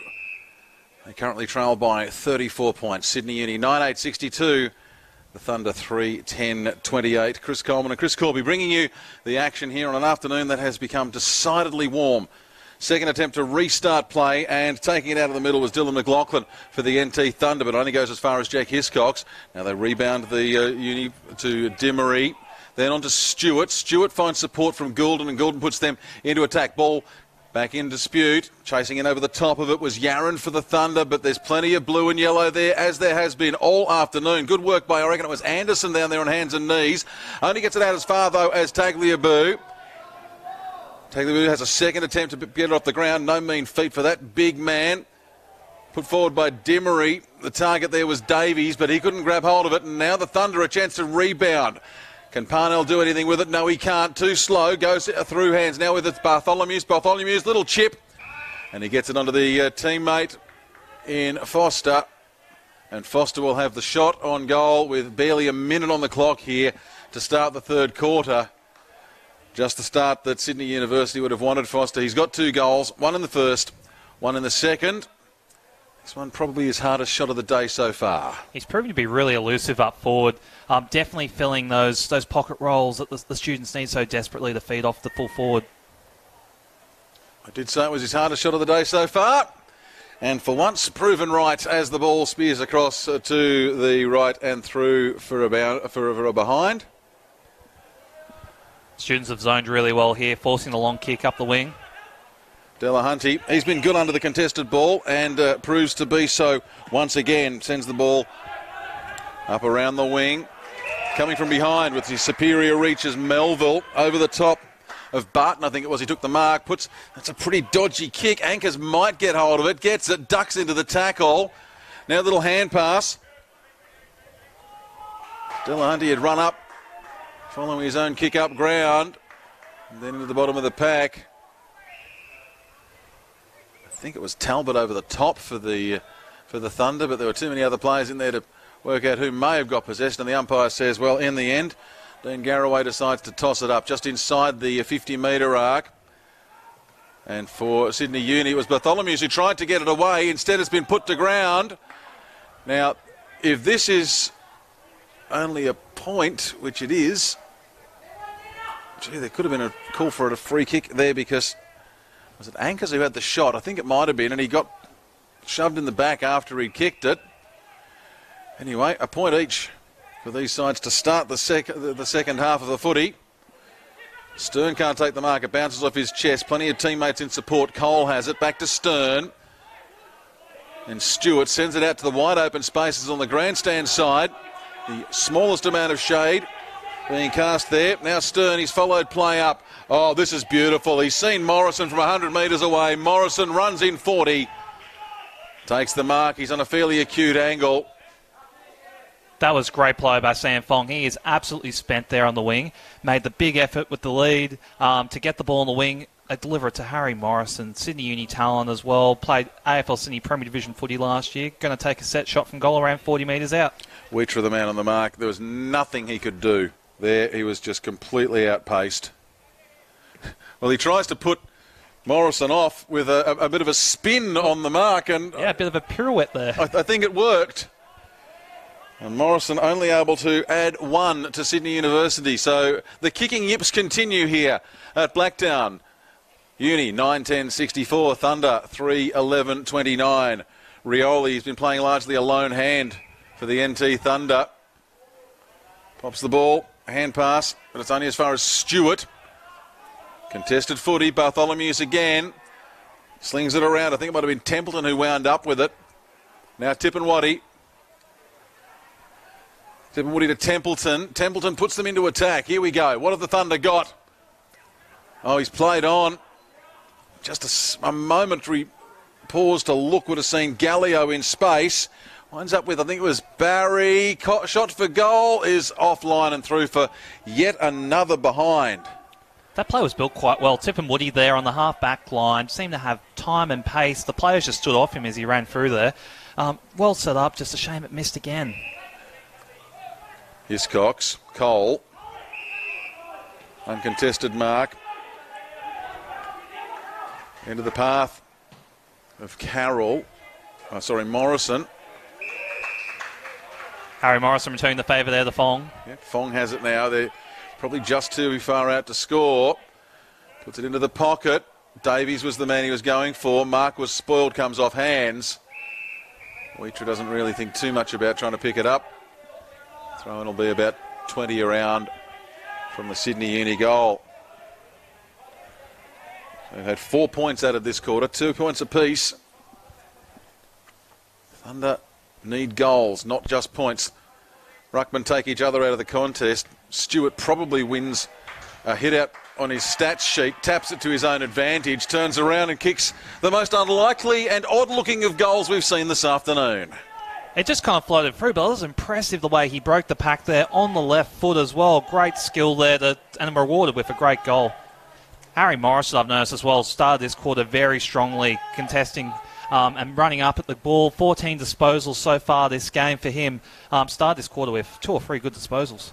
Now, I can't see out there for Sydney Uni, Joey Reinhardt. I mentioned this for a couple of reasons.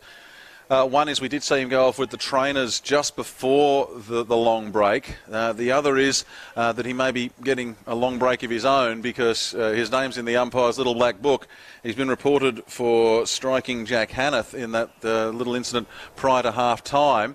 And, he'll have a case to answer before the tribunal, or I might just take the early plea, but I don't see him out there, and I don't see him down there on the bench, so just wondering whether he's copped a bump to the head as well, and if he's done for the day. Yeah, Reinhardt, not the best day for him stat-wise either. Only the 3 disposals so far, so it was quiet. That incident late just before half-time, and he hasn't returned from it. Ball coming out of the middle of the park. Goes the Thunder's way. Jess Butterick offloads, finds Barry. Now comes back for Brodie Carroll. Turn it around. Saunders sends it backwards. They're going backwards to go forwards. Well, backwards to go backwards at the moment. Yarran just paddling the ball. Well, they keep it alive, and that's good little bit of play there from Brodie Carroll and Jess Butterick. 2 of the debutants for the Thunder combining, but it only goes as far as Tagliabue. And once again, they turn around and rebound out of their own half-back line, the Sydney Uni side. Hares finds Bartholomew's, and he in turn finds Sirakowski. Will Sirakowski goes across to the other side of the ground. Trying to spoil was Tipperary, but they keep on going. And once again, they're into attack. Sydney Uni, that'd be Morrison. Outside the 50, inside the 50, caught, keeps his footing, gives it to Cole. Cole goes underground. Weitra picks it up from underground. Hand passes. Could have gone to Tipperary instead. Has another teammate there who goes quickly on. Barry, he can run. Oh, he's put the ball down. He's lost his footing. He's managed to get the ball back. That's good work. I think it was Templeton who sent them into attack now. Ball is free. And once again, Sydney Uni seemingly have the extra man in defence, and they can rebound very, very quickly. Round onto this wing. And underneath it was Cordell. Picked up off his chest by Delahunty. Wobbly kick in towards the middle of the ground, and that's actually a bit courageous by Staunton because there was someone behind him. It was Cole coming in, but he did well to grab it. Now Talbot sends the Thunder back into attack, and that's a good grab. That's a good strong mark over on the far side of the ground by Jacob Templeton. Just great hands there. Had the ball out in front of him. Perfect delivery through the midfield. It was on a plate for him.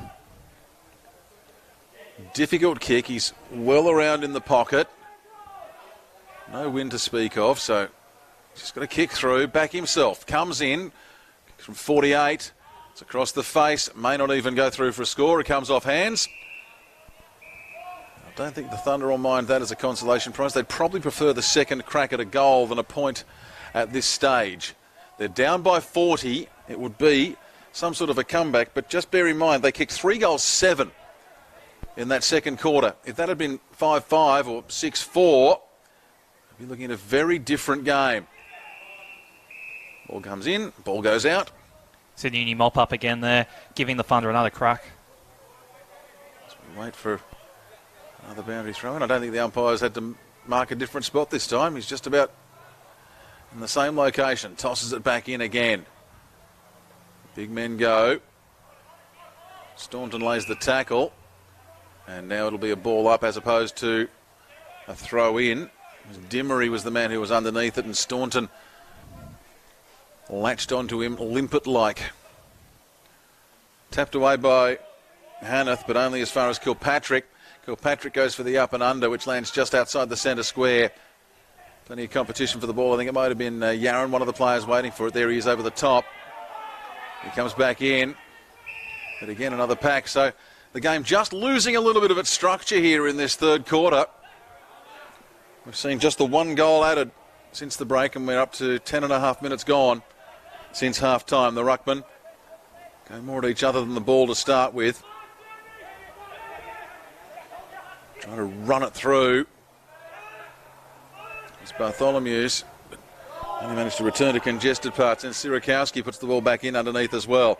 Now onto it was Gallio, and he needs to do more this afternoon. That's a good little ball from Butterick.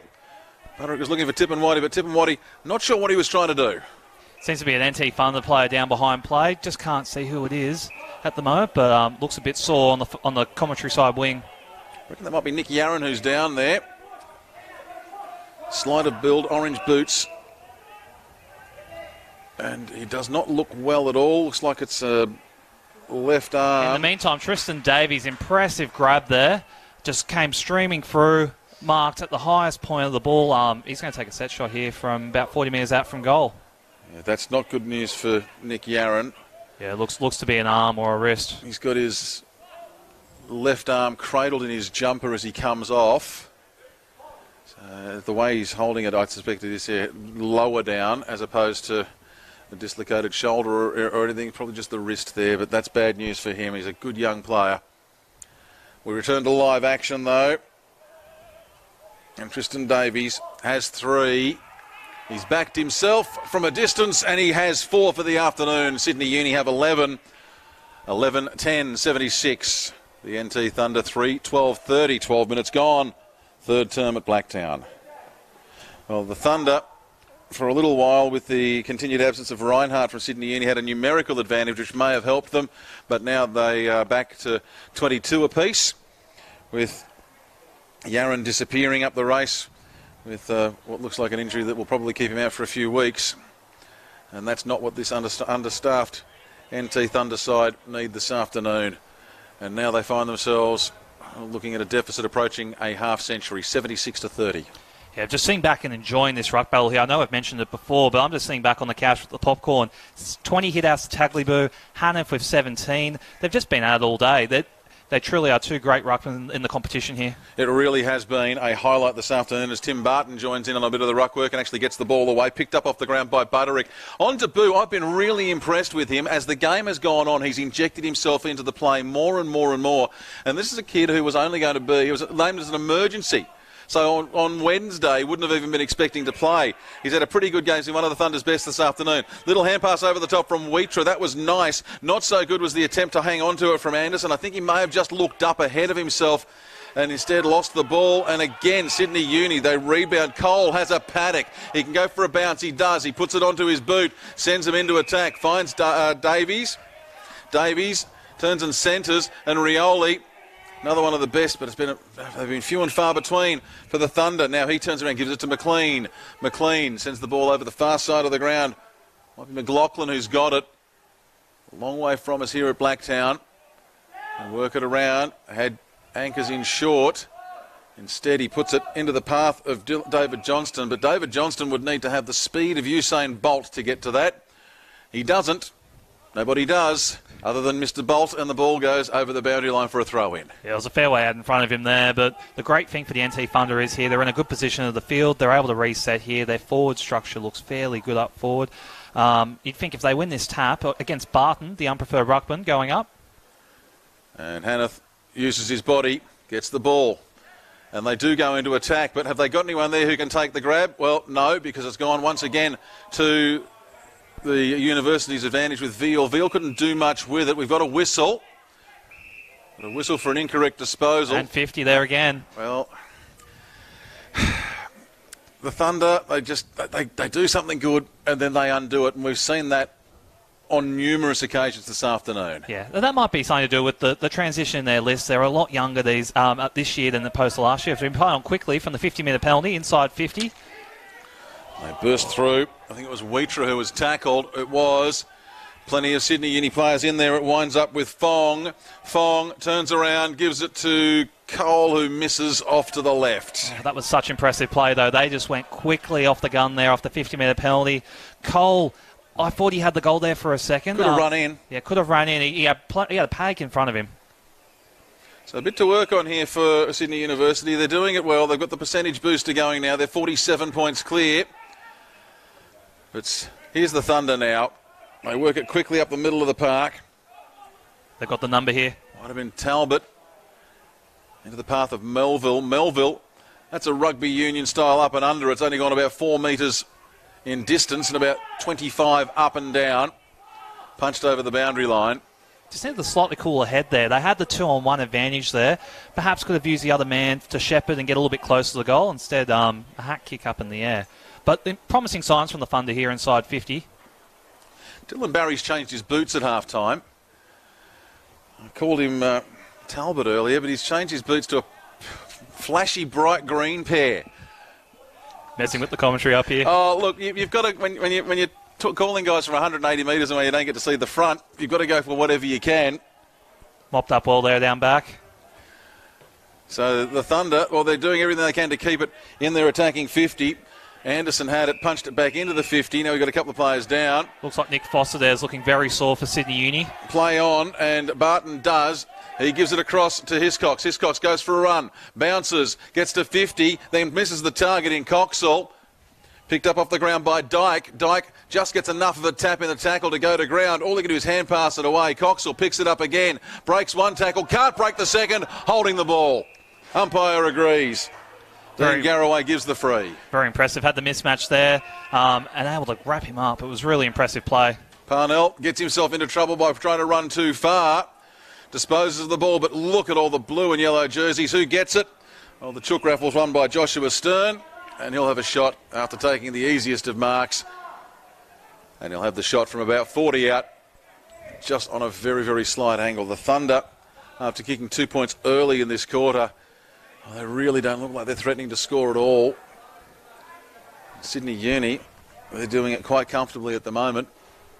Stern's been quite impressive today. This will be his 12th disposal of the day. He's had a solid day. Hopefully he gets a goal here.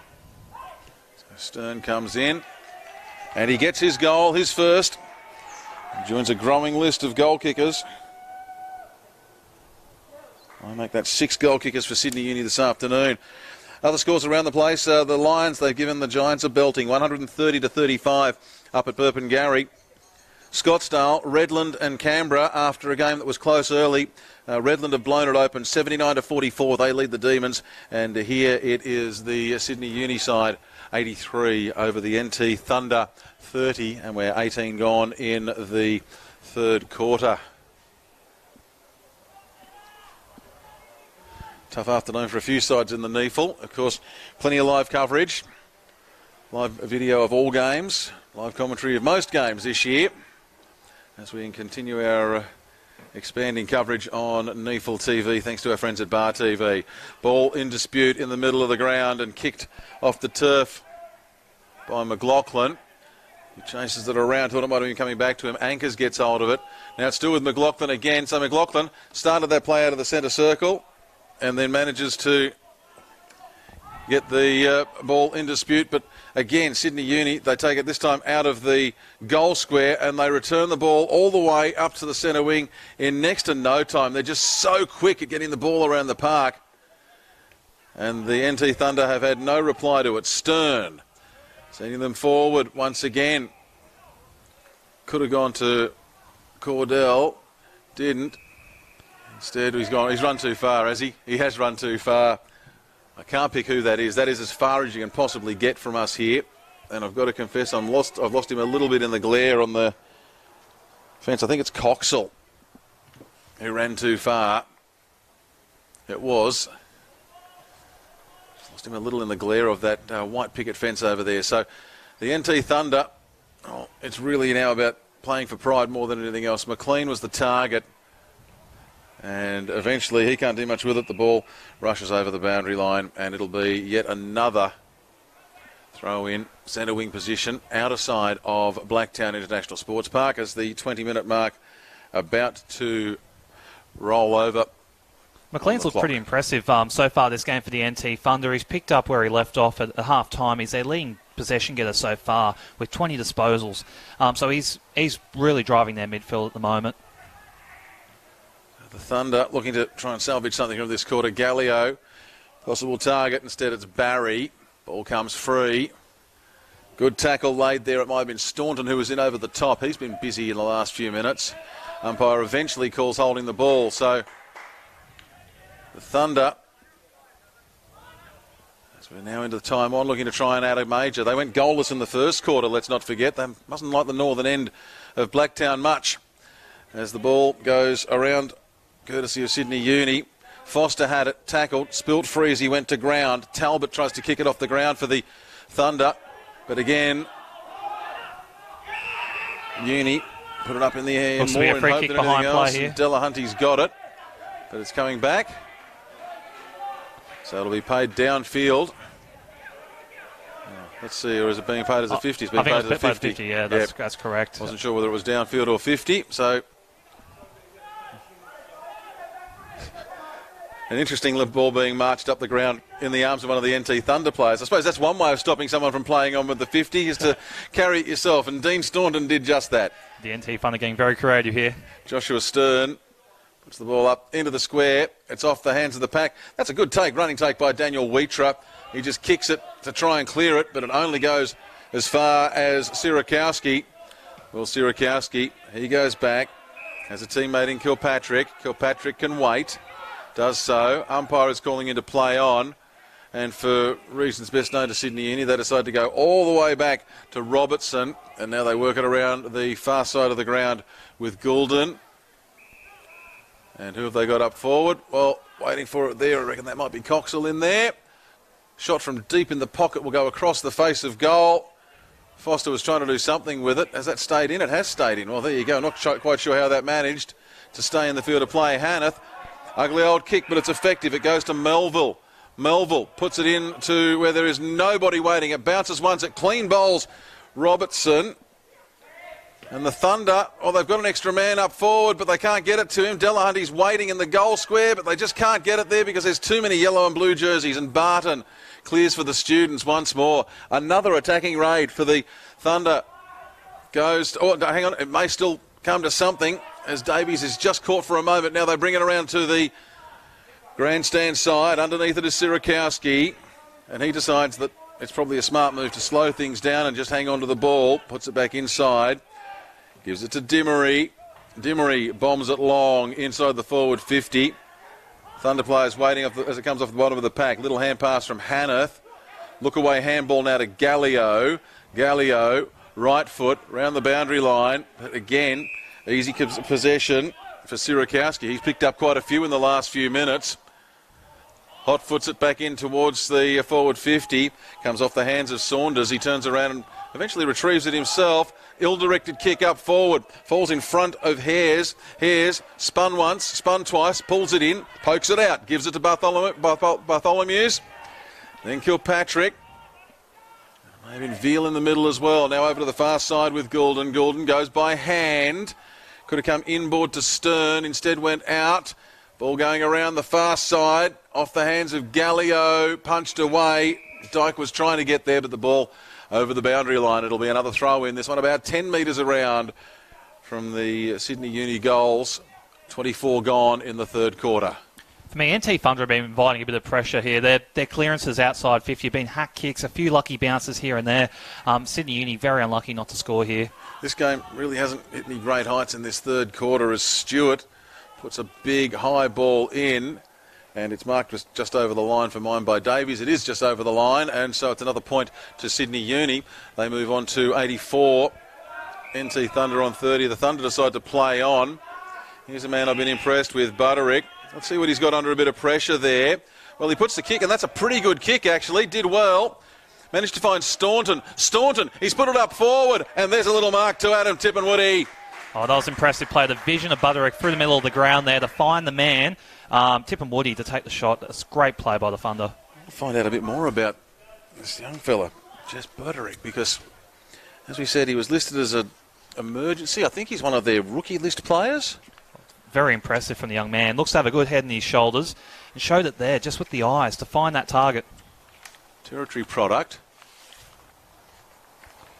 What's Tippin Woody got? Swung a leg across his body and he's put it through for a point. Well, that's pretty disappointing finishing. So Jess Butterick, recruited from Nightcliff in the NTFL. Premiership player in their 18-19 season. Comes from Catherine, played for the Catherine Camels, one of the best named footy teams in the country, the Catherine Camels. That's outstanding. Small forward midfielder, impressive speed and agility according to his profile.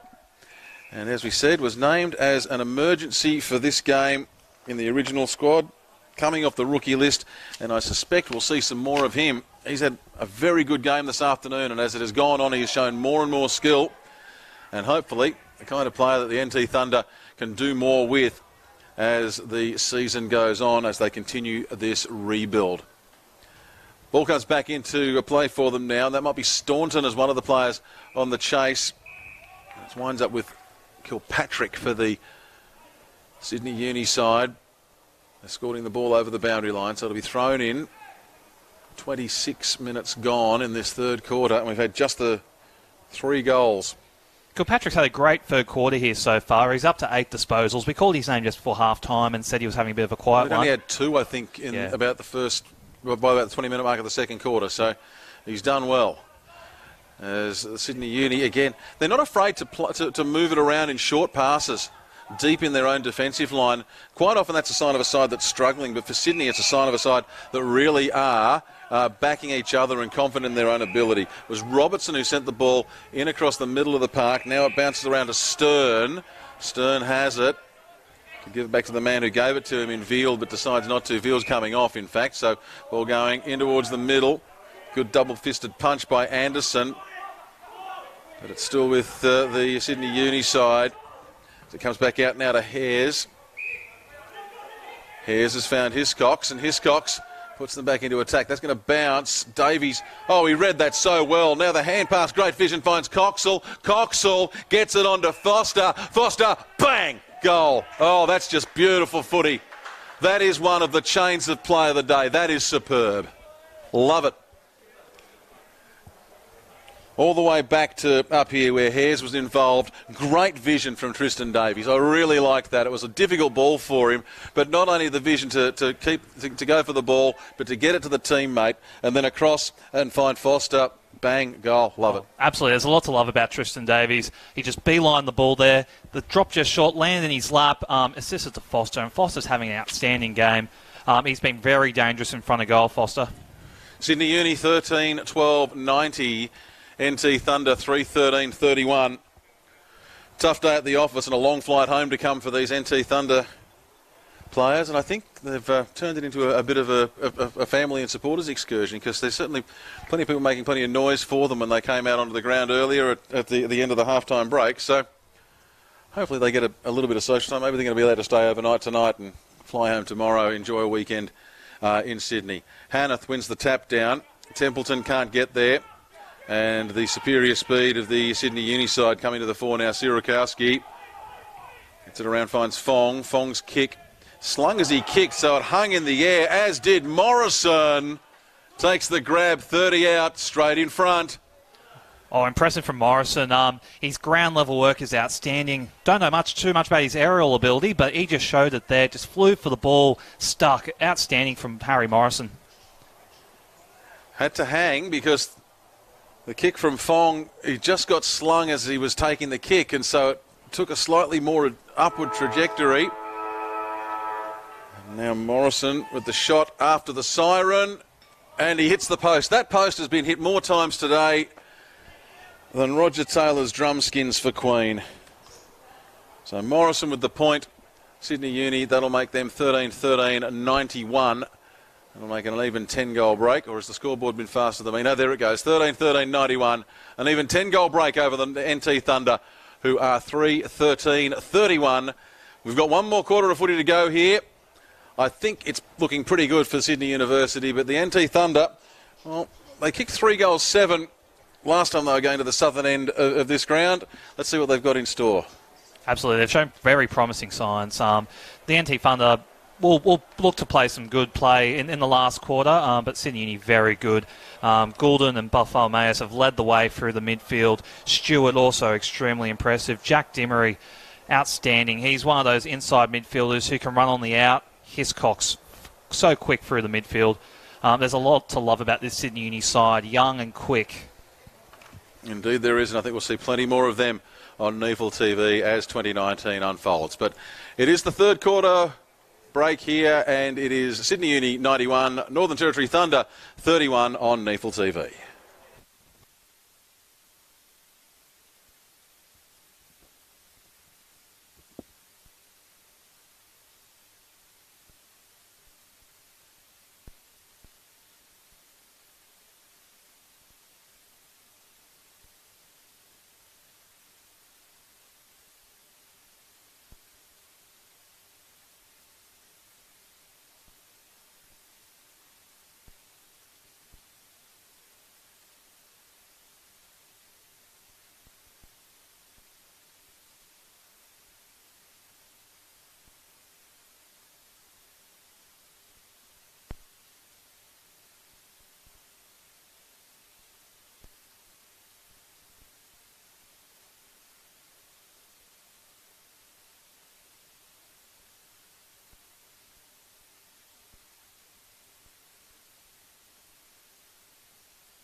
Fourth quarter about to get underway here on Saturday afternoon at Blacktown. We'll just take you down to the NT Thunder bench. I'm not sure how much we're going to be able to see down there, but Nick Yarran in the 25 jersey.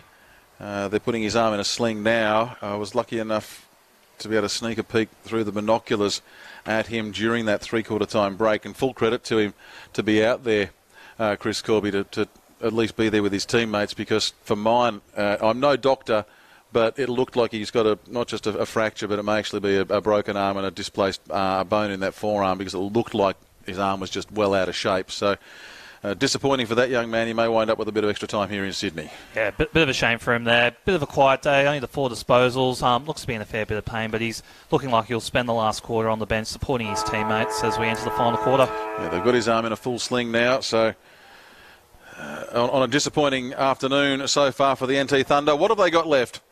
Can they win this final term? Or will it be the Sydney Uni side, who have a 10-goal break at the moment, to run away with it here at Blacktown this afternoon? The Thunder have it. Quick hand pass from Templeton to McLean. McLean puts it onto the chest of a teammate in Farah, but he can't hang on to it. And the University side rebound again. Veal has it. Hasn't quite hit the same heights as last week, but he still had a very, very serviceable game, has Veal. Now the ball going forward for the students once more.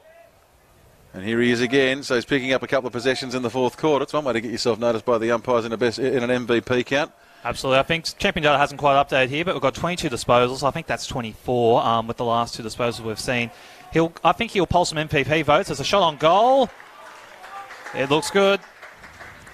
That's the goal there, and I reckon it may have been Coxell who's put it through. We'll just wait and see who it gets credited to on the official stats. It was indeed Coxell who's popped that one through. And the Sydney Uni side, well, they start the last quarter much the way as they've gone about this one all the way through the game. They've set this one up with a 6-goal first quarter, 3 in the second, 4 in the third, so it's just been a consistent onslaught. For the NT Thunder, it's been stop, start, stop, start. They kicked 0-3 in the first quarter, 3-7 in the second, 0-3 in the third. So you can't even say they've got out of first gear, really. They've struggled to get into first gear. Maybe found second for a few moments in the third quarter, but it's been one-way traffic this afternoon. And with just 90 seconds on the board in the final quarter, Sydney University closing in on the 100. Rioli shows his class, picks it up at full speed, turns, pops it into their forward 50. Push out of the marking contest, no free given, comes back to Butterick. Butterick turns around, points it to Staunton. Staunton's kick bounces off hands and is cleared by Goulden for Sydney University. Kilpatrick over there, I think it is. As around the outside, gives it back to Goulden. They come back in a little bit now with Hiscox. Hiscox, they're working it around the outside. Charging up Davies. Oh, that's class. Spins on a dime. He's got plenty of options up forward and finds a teammate just on the 50-metre arc who is flattened as he takes the mark. Plays on with the hand pass to Coxell.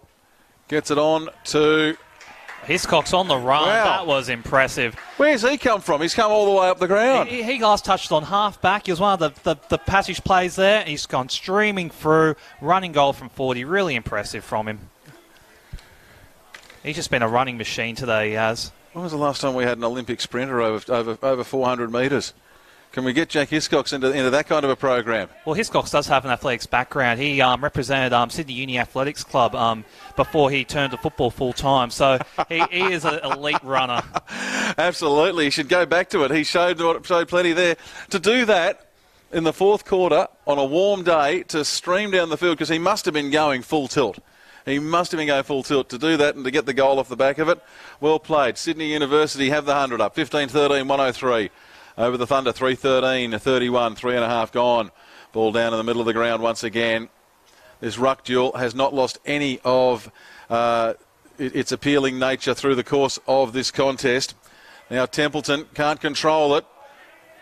Spins his opponent away, gets the hand pass onto Talbot. Talbot puts the Thunder back into attack.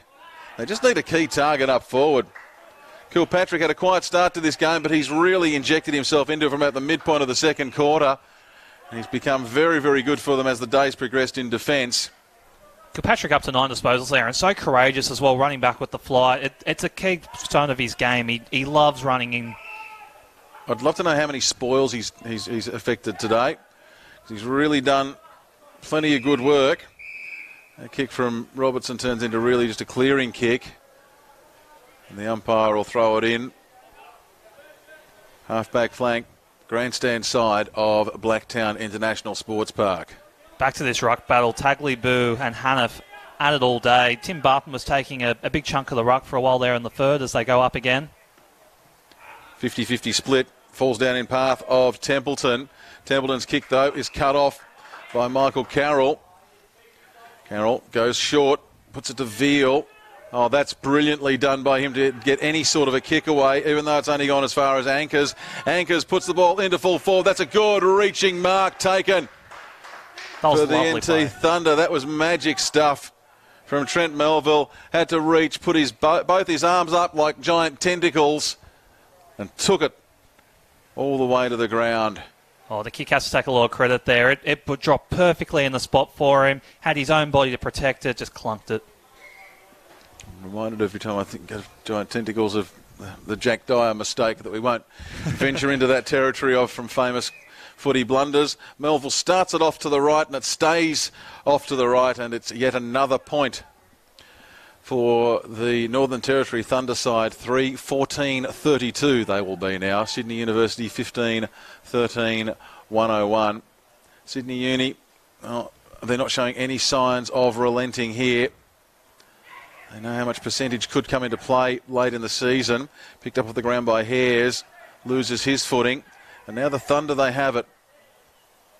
Templeton puts them back into attack. That's a monster kick.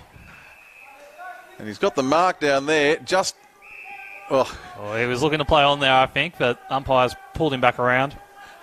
Melville, he's got to try and kick this through the behind post and the goal post. Comes around, runs around, pops the check side kick through. And he gets the goal. 4-14-38. So the Thunder, the drought is broken.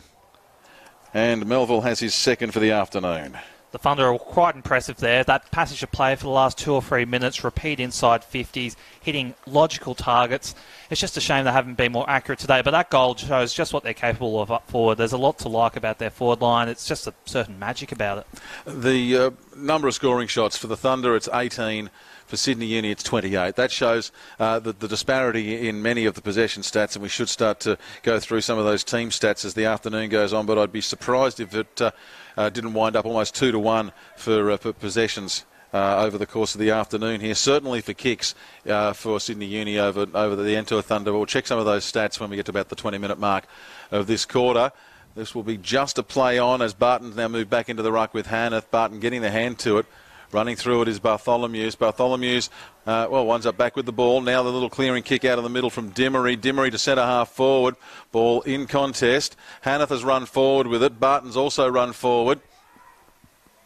And it winds up with Saunders. Saunders puts the ball back into dispute with Dimmery again, I think it may have been. But the Thunder, they're certainly doing what they can. Delahunt, he's been pushed off the ball, but it's gone over his head. And there's been a bit of a push in the marking contest. Umpire says nothing to worry about. That'll be the point of the mark there. He was trying. He was selling that 50 metre. He was pleading for it. I want the extra real estate, says Will Farrer. Umpire says, I'm sorry, I'm sold out. Sold sign is up. So Farrer, I don't think this afternoon the Thunder have kicked successive goals at any stage of this game. I'm happy to be proven wrong, but I don't think they have.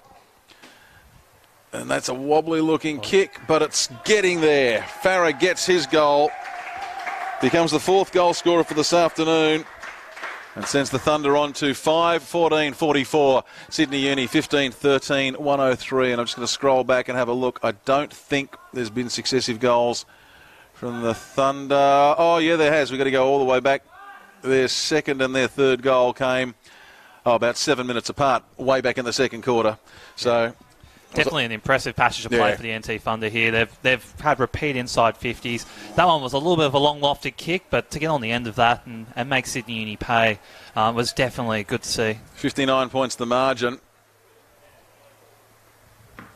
The Thunder winning this last term at the moment. Best bounce of the day there, and neither of the ruckmen really able to do much with it. Cleared by Dimmery, putting Sydney Uni back into attack again. Hot potato, ball now kicked in towards the hot spot, and the race is on. There's 5 or 6 players who can get it. Oh, that was well picked up. Morrison could have got a handball, didn't. Goes back now, finds Foster. Foster pops the ball in short. Is that Goulden has come up the ground? I think that's Tim Barton right there. Tim Barton's come up the ground, okay. So where's his passport? Hopefully he has it on him. The backman, he's a fullback for Sydney Uni. He's marked 40 metres out from goal. This will be impressive if he gets it. It's another one of... It's a fullback with a bit of the growth going, and then he comes in. Well, they don't get much easier, even if you are a fullback. Oh, the celebration's on. The Parramatta boy, Tim Barton. It's great to see. NRL prospect, turn AFL. He's also very good at touch football as well. As you can see, very popular club figure, former club captain. Got his passport stamped on the way through as he ran through the midfield and kicks a goal. A bit of a collector's item for him. It'll be his shout later on. I'm sure the fullbacks union will have words with him later, and there'll be a demarcation dispute of some sort. 16-13, 109 for Sydney Uni. The Thunder 5-14-44, 10 and a half gone, final term here at Blacktown. While it's a one-sided affair, the entertainment has been pretty good through the course of the afternoon, and this is one of the reasons for it. This duel between the two ruckmen has been on all day, although as I say that I realise it's Barton back in the middle, so Tagliabue having a bit of a rest. And Hanneth wins the tap down, then gets to stand by and watch as it's again hot potato, and the tackle happens. The umpire says he's going to come back in for another crack at it. On that ruck battle, it looks like they're just managing Tagliabue's minutes here a bit. It's been an impressive battle, but Barton seems to be the second ruckman here for the students, taking a lot of the load. The ball comes out once again for Sydney Uni, and they're into attack. Plenty of defenders, and it winds up with McLaughlin, but he can't do a lot with it. Spills it. Fong turns, puts it into the goal square. Oh, Sam Fong, impressive. He has been outstanding today. Joshua Stern, he knew that there was someone coming, but he's just planted the feet. Right at that, made sure he planted the feet in the goal square too, just quietly, so that he was able to come back and take the kick straight on. And the floodgates may be about to open here. They've been threatening to for quite some time. Stern doesn't have to do much with it. Kicks it softly, kicks it through. And Sydney Uni, they stretch their lead. On to Sam Fong again. Impressive so far this game. As a forward pocket, accumulating 18 touches. He just seems to be everywhere. He's extracted the ball. He's done hard ball gets, contested possessions. And he's been really the driving force inside the Sydney Uni midfield today. Sydney Uni 17-13, 115. NT Thunder 5-14-44, 12 minutes mark here on this final quarter. Let's have a look at some of these stats here now. For Sydney Uni first, who are the leading kick getters? Well, we've got, we'll actually sort it in the right order. So Goulden 21, Veal 19, Stewart 14, Dimmery and Sirakowski 13. And there's another 5 players, I think, who are in double digits for the kicks today. They have really had a field day. I'll get you to go through the NT Thunder when we get the next break in play, Chris. But we see now for Sydney Uni, Dimmery pops it around, finds Sirakowski, so he'll move on to 14 kicks for the day. Comes to Cordell.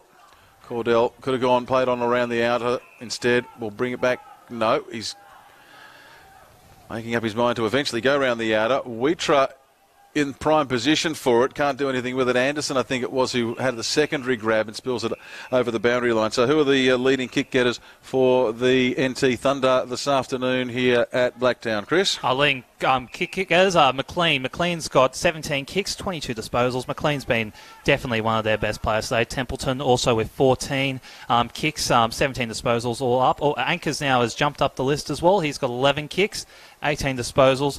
Their midfield hasn't been too bad. It's just it seems that Sydney Uni have had more contributors through the middle of the ground. Yeah, the effective disposals, I think, it would be an interesting number here. There's been a lot of times where the NT Thunder have turned it over just out of the midfield. Their half-forward line, it's just been completely overpowered by this blue and yellow machine that Sydney Uni have put out there this afternoon. Ball is back in play, and I think that may be Staunton in there again. He's been a name I've called a lot this afternoon for the Thunder. Ball in at the bottom of the pack. How's he Staunton's had 12 disposals so far this afternoon. He's also been in a lot of contested play for them. Well, that wasn't a too good throw up there from the umpire. No. Take two. Have another go at that one. Punched away by Hanneth, and the Thunder, they're on the attack. Ball coming into the path of Delahunty. Can't do anything with it on the ground. Contested footy. And the umpire will go for another ball up. For a second hour before Delahunty was on, he had the mismatch. He had a good 30 centimetres on his opponent there. Just a shame he went for the chest mark and spilt it. Looking to see who's coming on. The Thunder are about to ring some changes once again. They've got Dylan Barry, Trent Melville, Tyler Saunders and Jess Butterick lining up to come on. I'd like to see some more of Butterick. He's been really impressive on his debut this afternoon, and we'll get to see some more of him shortly. But the ball now being brought around the grandstand side by Sydney Uni. Hiscox was the target, and well, I don't think he's quite 12 feet tall because he would have needed to be to take that. So the ball goes out of play. Umpire will throw it in. Surprising enough, Hiscox only 13 disposals today, really? but he's just run and bounce. He's taken a lot of bounces, and he feels like he's touched it more than what he has. His touches have been quality. Indeed they have. Kick away from Dimmery, but Dimmery only gets it as far as Gallio. Gallio goes for the bullet pass and finds Melville. Trent Melville now. There's a couple of targets up forward. Tippenwatty's one of them, but passes astray, and it's Cordell who takes it for Sydney University. Now it's with Goulden. From a distance, there are definite similarities between Goulden and Barton. That's definitely Goulden this time. Puts it into the middle. That was a well-directed pass to Bartholomew's. And Bartholomew's has found a teammate. Oh, here we go.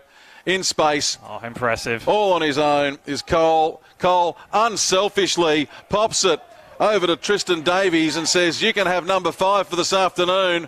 Just remember me later on today when we go for a post-match beverage. Sydney University, they've banged another one through. 17-13, 115 to the Thunder, 5-14, 44. And Tristan Davies, he's got a bag full or a hat full now. He's got 5. Oh, there's lots to love about Tristan Davies.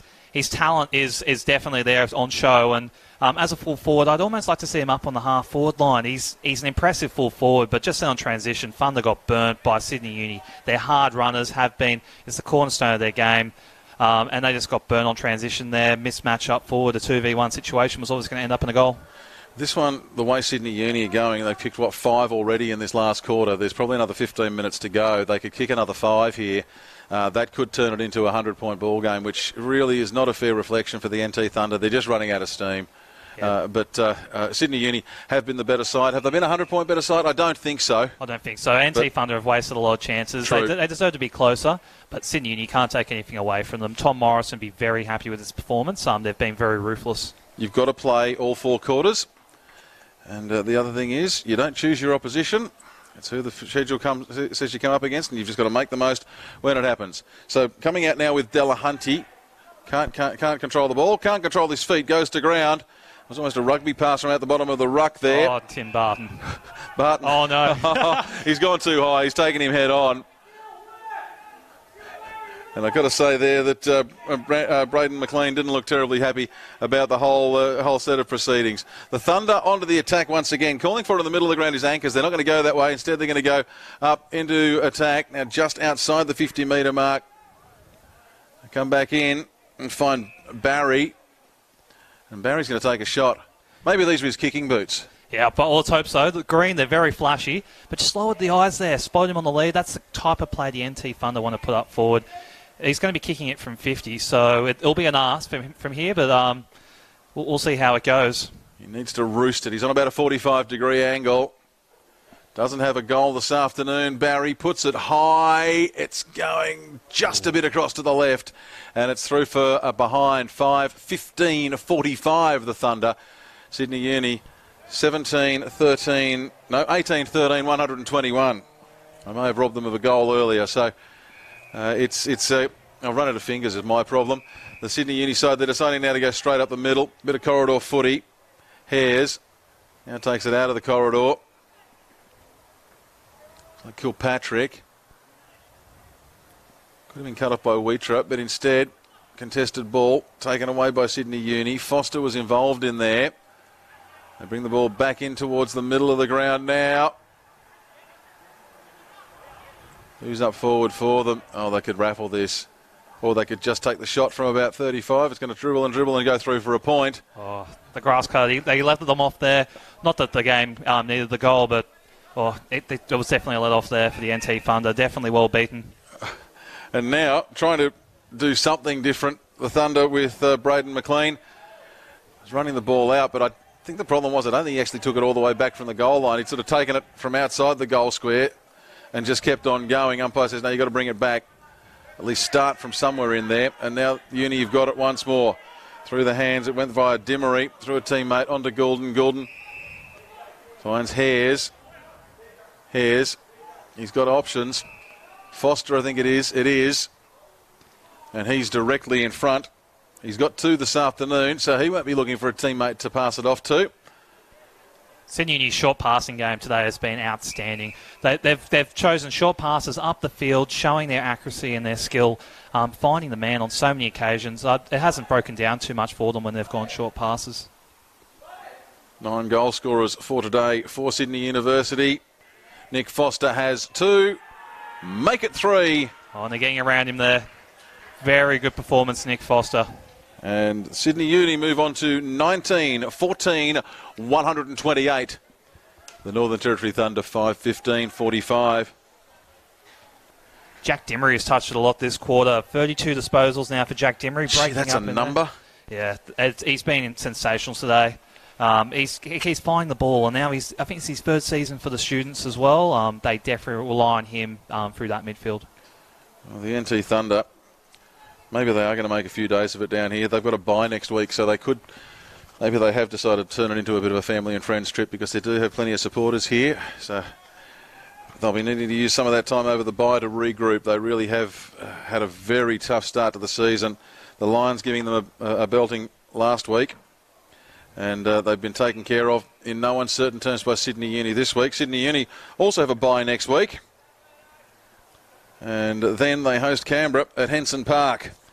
Henson Park, great venue for footy there. That'll be an interesting afternoon because Canberra have been taught a lesson by Redland this afternoon. So that Canberra side will be stinging just a little bit. And over the next couple of weeks, they'll be looking to bounce back. Oh, absolutely. They'll definitely want to redeem themselves. So plenty to come. And plenty of coverage to come as well on NEAFL TV. Great to have your company. As this one is, an 83-point game and all over in dispute on the far side of the ground as we're into time on in the fourth quarter. So let's have a look at the kick stats, team stats. What have we got? So Sydney Uni, 240 kicks for this afternoon as a team. The Thunder, 147. So they are in danger of being lapped by 100. And hand passes, 143 Sydney Uni, 98 to the Thunder. So what's that make it? 383 disposals to 245. That's a fair reflection on how things have gone here this afternoon. Yeah, absolutely. When NT Thunder have tried to move the ball, they've gone for long kicks. Sometimes it's felt a little bit like a hack when moving forward. But when they lower the eyes, like Sydney Uni are doing right now, short passing, they've looked at their best. So they work it around once again to Veal. He's had a lot of possessions as the game has gone on. Kicks to a contest. And now, run it a little bit over Thunder, and it was Parnell who had it. Gave it off to Anderson, and Anderson found support from a teammate. Rioli could have been a target at centre-half forward. Instead, the ball falls short for Farah. Sort of kicks it off the ground. Now it's picked up by Anchors. Anchors putting the ball into the path of Delahunty. Delahunty has got the ball, and he hand passes to the invisible man. Picked up off the ground by Kilpatrick for the Uni, and he runs it over the boundary line. So 23 minutes gone. There's a few sore bodies and a few tired players out there now. Umpire to ball it back into play. Deep in the attacking territory for the NT Thunder. It's been plucked out of the air by Tim Hanneth. Hanneth puts the ball into the goal square. I think Farrell was the target, but he couldn't do anything with it, and the ball is now rebounded out towards the 50-metre line.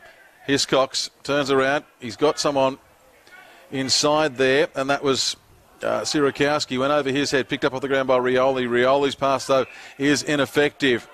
And they're on the rebound once again, Sydney Uni. Gee, I'd like $1 for every time I've said that today. Quick hand pass from Coxall into the path of Bartholomew's. He goes for one bounce, could go for a second, elects not to. Instead, puts the ball onto the chest of Tristan Davies.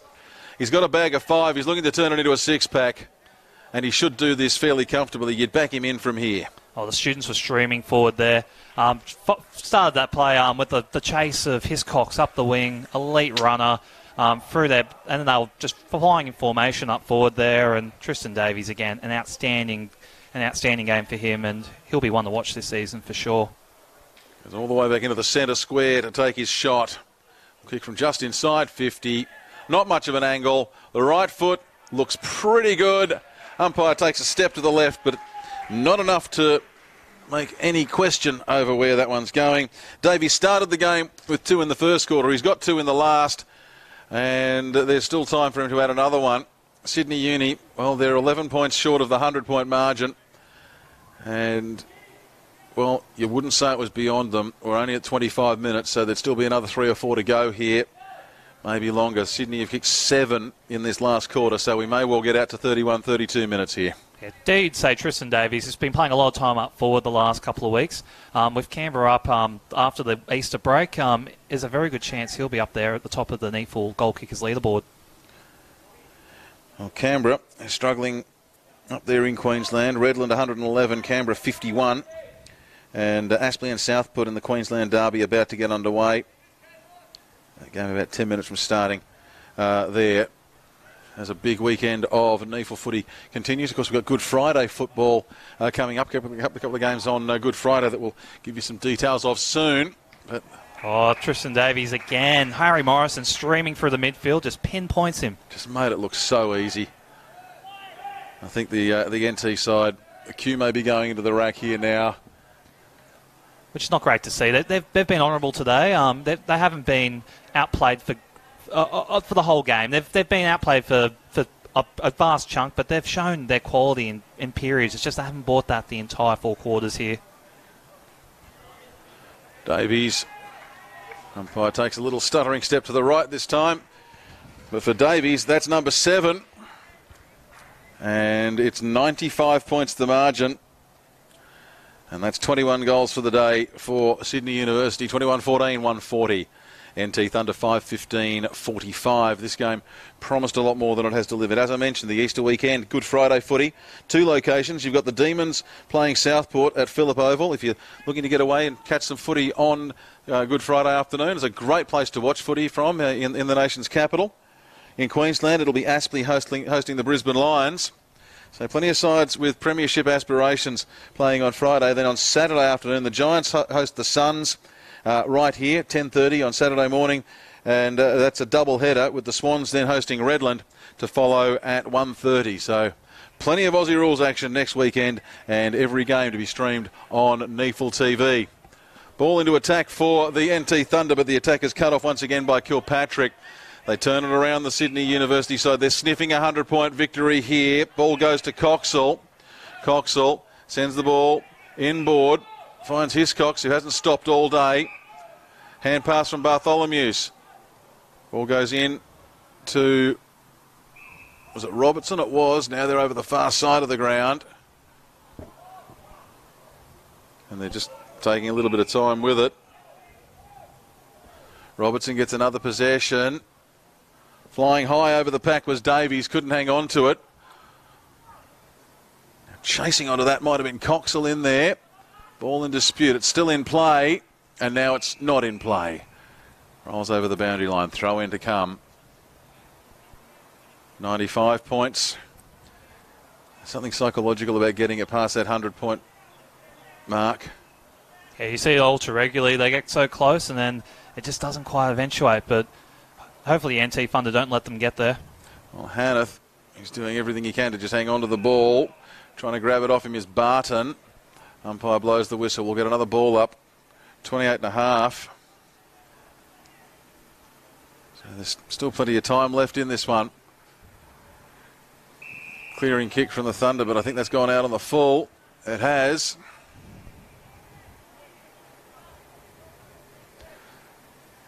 Ball being sent back in towards the goal square. Plenty of Thunder jerseys there, but in underneath it was it Davies? It was. Couldn't get the kick. Kick was smothered, in fact. Still trying to get it out. Pack over the top of it. 4 or 5 players involved. One of them's Dyke. Rioli waiting for it to pop out for the Thunder. Going to check in on this ruck duel again. Hannah and Tagliabue all day long. Now 28 hit-outs apiece. I think we can call that a scoring draw. Punched away by Hanneth perhaps on that occasion. Now with Templeton clearing kick only as far as Robertson. He wisely doesn't pick it up. Taps it to his own advantage. And the ball's around the outside. Who's coming in? Rioli looks like he's going to go the grab. Got to push in the back on the way up so we get the free kick. Instead of the mark, the Thunder. It's about the last barrier they've got to defend is this 100-point mark. 29 minutes 42. As Rioli just goes for the long bomb to try and get the ball out of dodge. It's been picked up over the far side of the ground by a Thunder player who's been immediately beset upon. Umpire said he had the chance to get rid of it. I'm trying to work out who that is. I think it's Kilpatrick. Top of the square. It's Abe Ankers. He's changed his boots as well, by the way. He's got the red ones on now. What's this trend with changing boots during the course of a game? Ben Rioli now has it. Sends it around the far side of the ground. Got a couple of players calling for it here. Barry's there. Now he can go all the way himself, or he can put it across into the path of Butterick. Goes himself, puts it in. Oh, he's got a man down there. I didn't see him there. Farah. Well, smart play. Drew, the fullback. He had to cover 2 men. Let him come to him and then chip over the top. This should be a goal, and it was definitely a well-deserved goal. The Thunder definitely beat Sydney Uni through there on transition. So Farah, he's got 1. Make it 2 for this afternoon. Interesting line-up on goal there. He went off 2 steps. You normally see a little bit more of a run in there, but a little chip kick into the goal. I don't think he'll complain too much. And well, the pattern has continued here for the NT Thunder. They got no goals in the first quarter, 3 in the second, none in the third, and they've got 3 in this final term. They definitely love that scoring end. They've been well and truly, though, given the rounds of the kitchen this afternoon by Sydney University. 31.5 gone. There can't be much time left. And it is an 89-point margin at the moment. Ball back in the middle of the ground.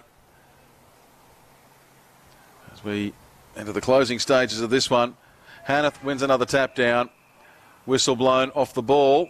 I think Rioli got cleaned up. He did. He's tried his hardest this afternoon, Rioli, but it's been very much an effort in vain. Snapshot comes. Oh, that's an impressive goal. That's an impressive goal, and I think it's Sam Talbot who's picked it up on the fly and put it through. It is. Bit of a low chaos ball there, spearing inside 50. Felt like it touched 3 players' hands and fell in his lap. Quick little wheel on the right, and impressive goal. Knew where the goals were and pops it through. So well into time on here now, 32 and a bit gone. They're having a good run here late, the NT Thunder. They haven't rolled over, which is fantastic to see. It shows a good mentality out there in the playing group.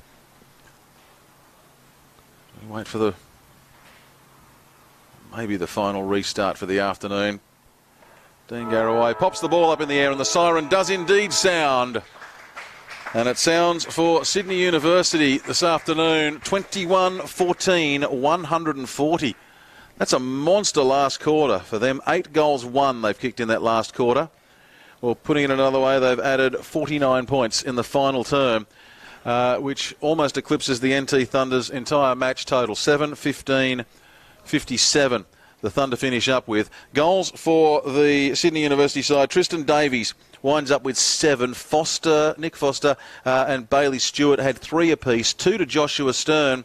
And chipping in with individual goals, Jack Hiscox, Jake Bartholomew's, Sam Fong, Tim Barton and Nathan Coxall. For the NT Thunder, a couple of goals to Trent Melville, a couple of goals to Will Farrer. Good goal late to Sam Talbot, adding to individual goals to Brandon McLean and Kieran Delahunty.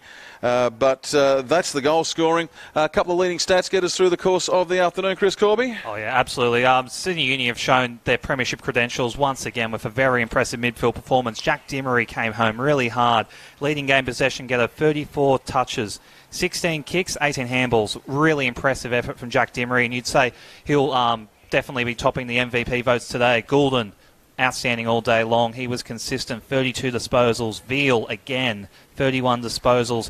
He's having a fantastic year so far in the 2 games he's played. And Bartholomeus, 30 disposals. Again, really impressive. And NT Thunder, McLean, he was there all day for them. Very handy with 24 disposals. Templeton, 22. Also very good for them, with Rioli and Anchors both getting 20 apiece. The hit-outs, we talked about this all through the course of the afternoon. Tagliabue finished up with 28. Hanath finished up with 31. But on the team tallies, NT Thunder had 33 as a team. Sydney Uni had 32. Sydney Uni winding up winning virtually every statistical category across the course of the afternoon. 262 kicks to 165, 149 hand passes to 104. Total disposals, 411 disposals. That's a mammoth number compared to 268. 126 marks to 64, and they laid 48 tackles to the NT Thunder's 36. Free kicks, 13 apiece, which is interesting because I've got 13 free kicks for Sydney Uni and 12 against Sydney Uni, and then I've got 13 free kicks for Northern Territory and 14 free kicks against. So I'm not quite sure how all that adds up, but there you go. The final score though this afternoon: Sydney Uni 21-14, 140. The NT Thunder 7-15, 57. Both these sides get the Easter weekend off to enjoy some chockies and then some conditioning sessions afterwards to get back to match fitness. And I think for the Thunder, that break probably will be more than welcome. But congratulations to Sydney Uni this afternoon. And Chris Corby, congratulations on your commentary debut. I hope you've enjoyed yourself. Oh, thank you very much. It's my pleasure, and it's been a fun time here talking footy today. Great to have you on board. Always great to talk footy. And a reminder, plenty more footy still to come via NEAFL TV. Thanks to our friends at Bar TV for making the pickies for this afternoon. And on behalf of everyone at the NEAFL, at Bar TV, and indeed here at Blacktown International Sportspark this afternoon, on behalf of my co-commentator Chris Corby, this is Chris Coleman signing off, wishing you all the best for the remainder of this weekend, and if we don't join you next weekend, a very happy Easter to you.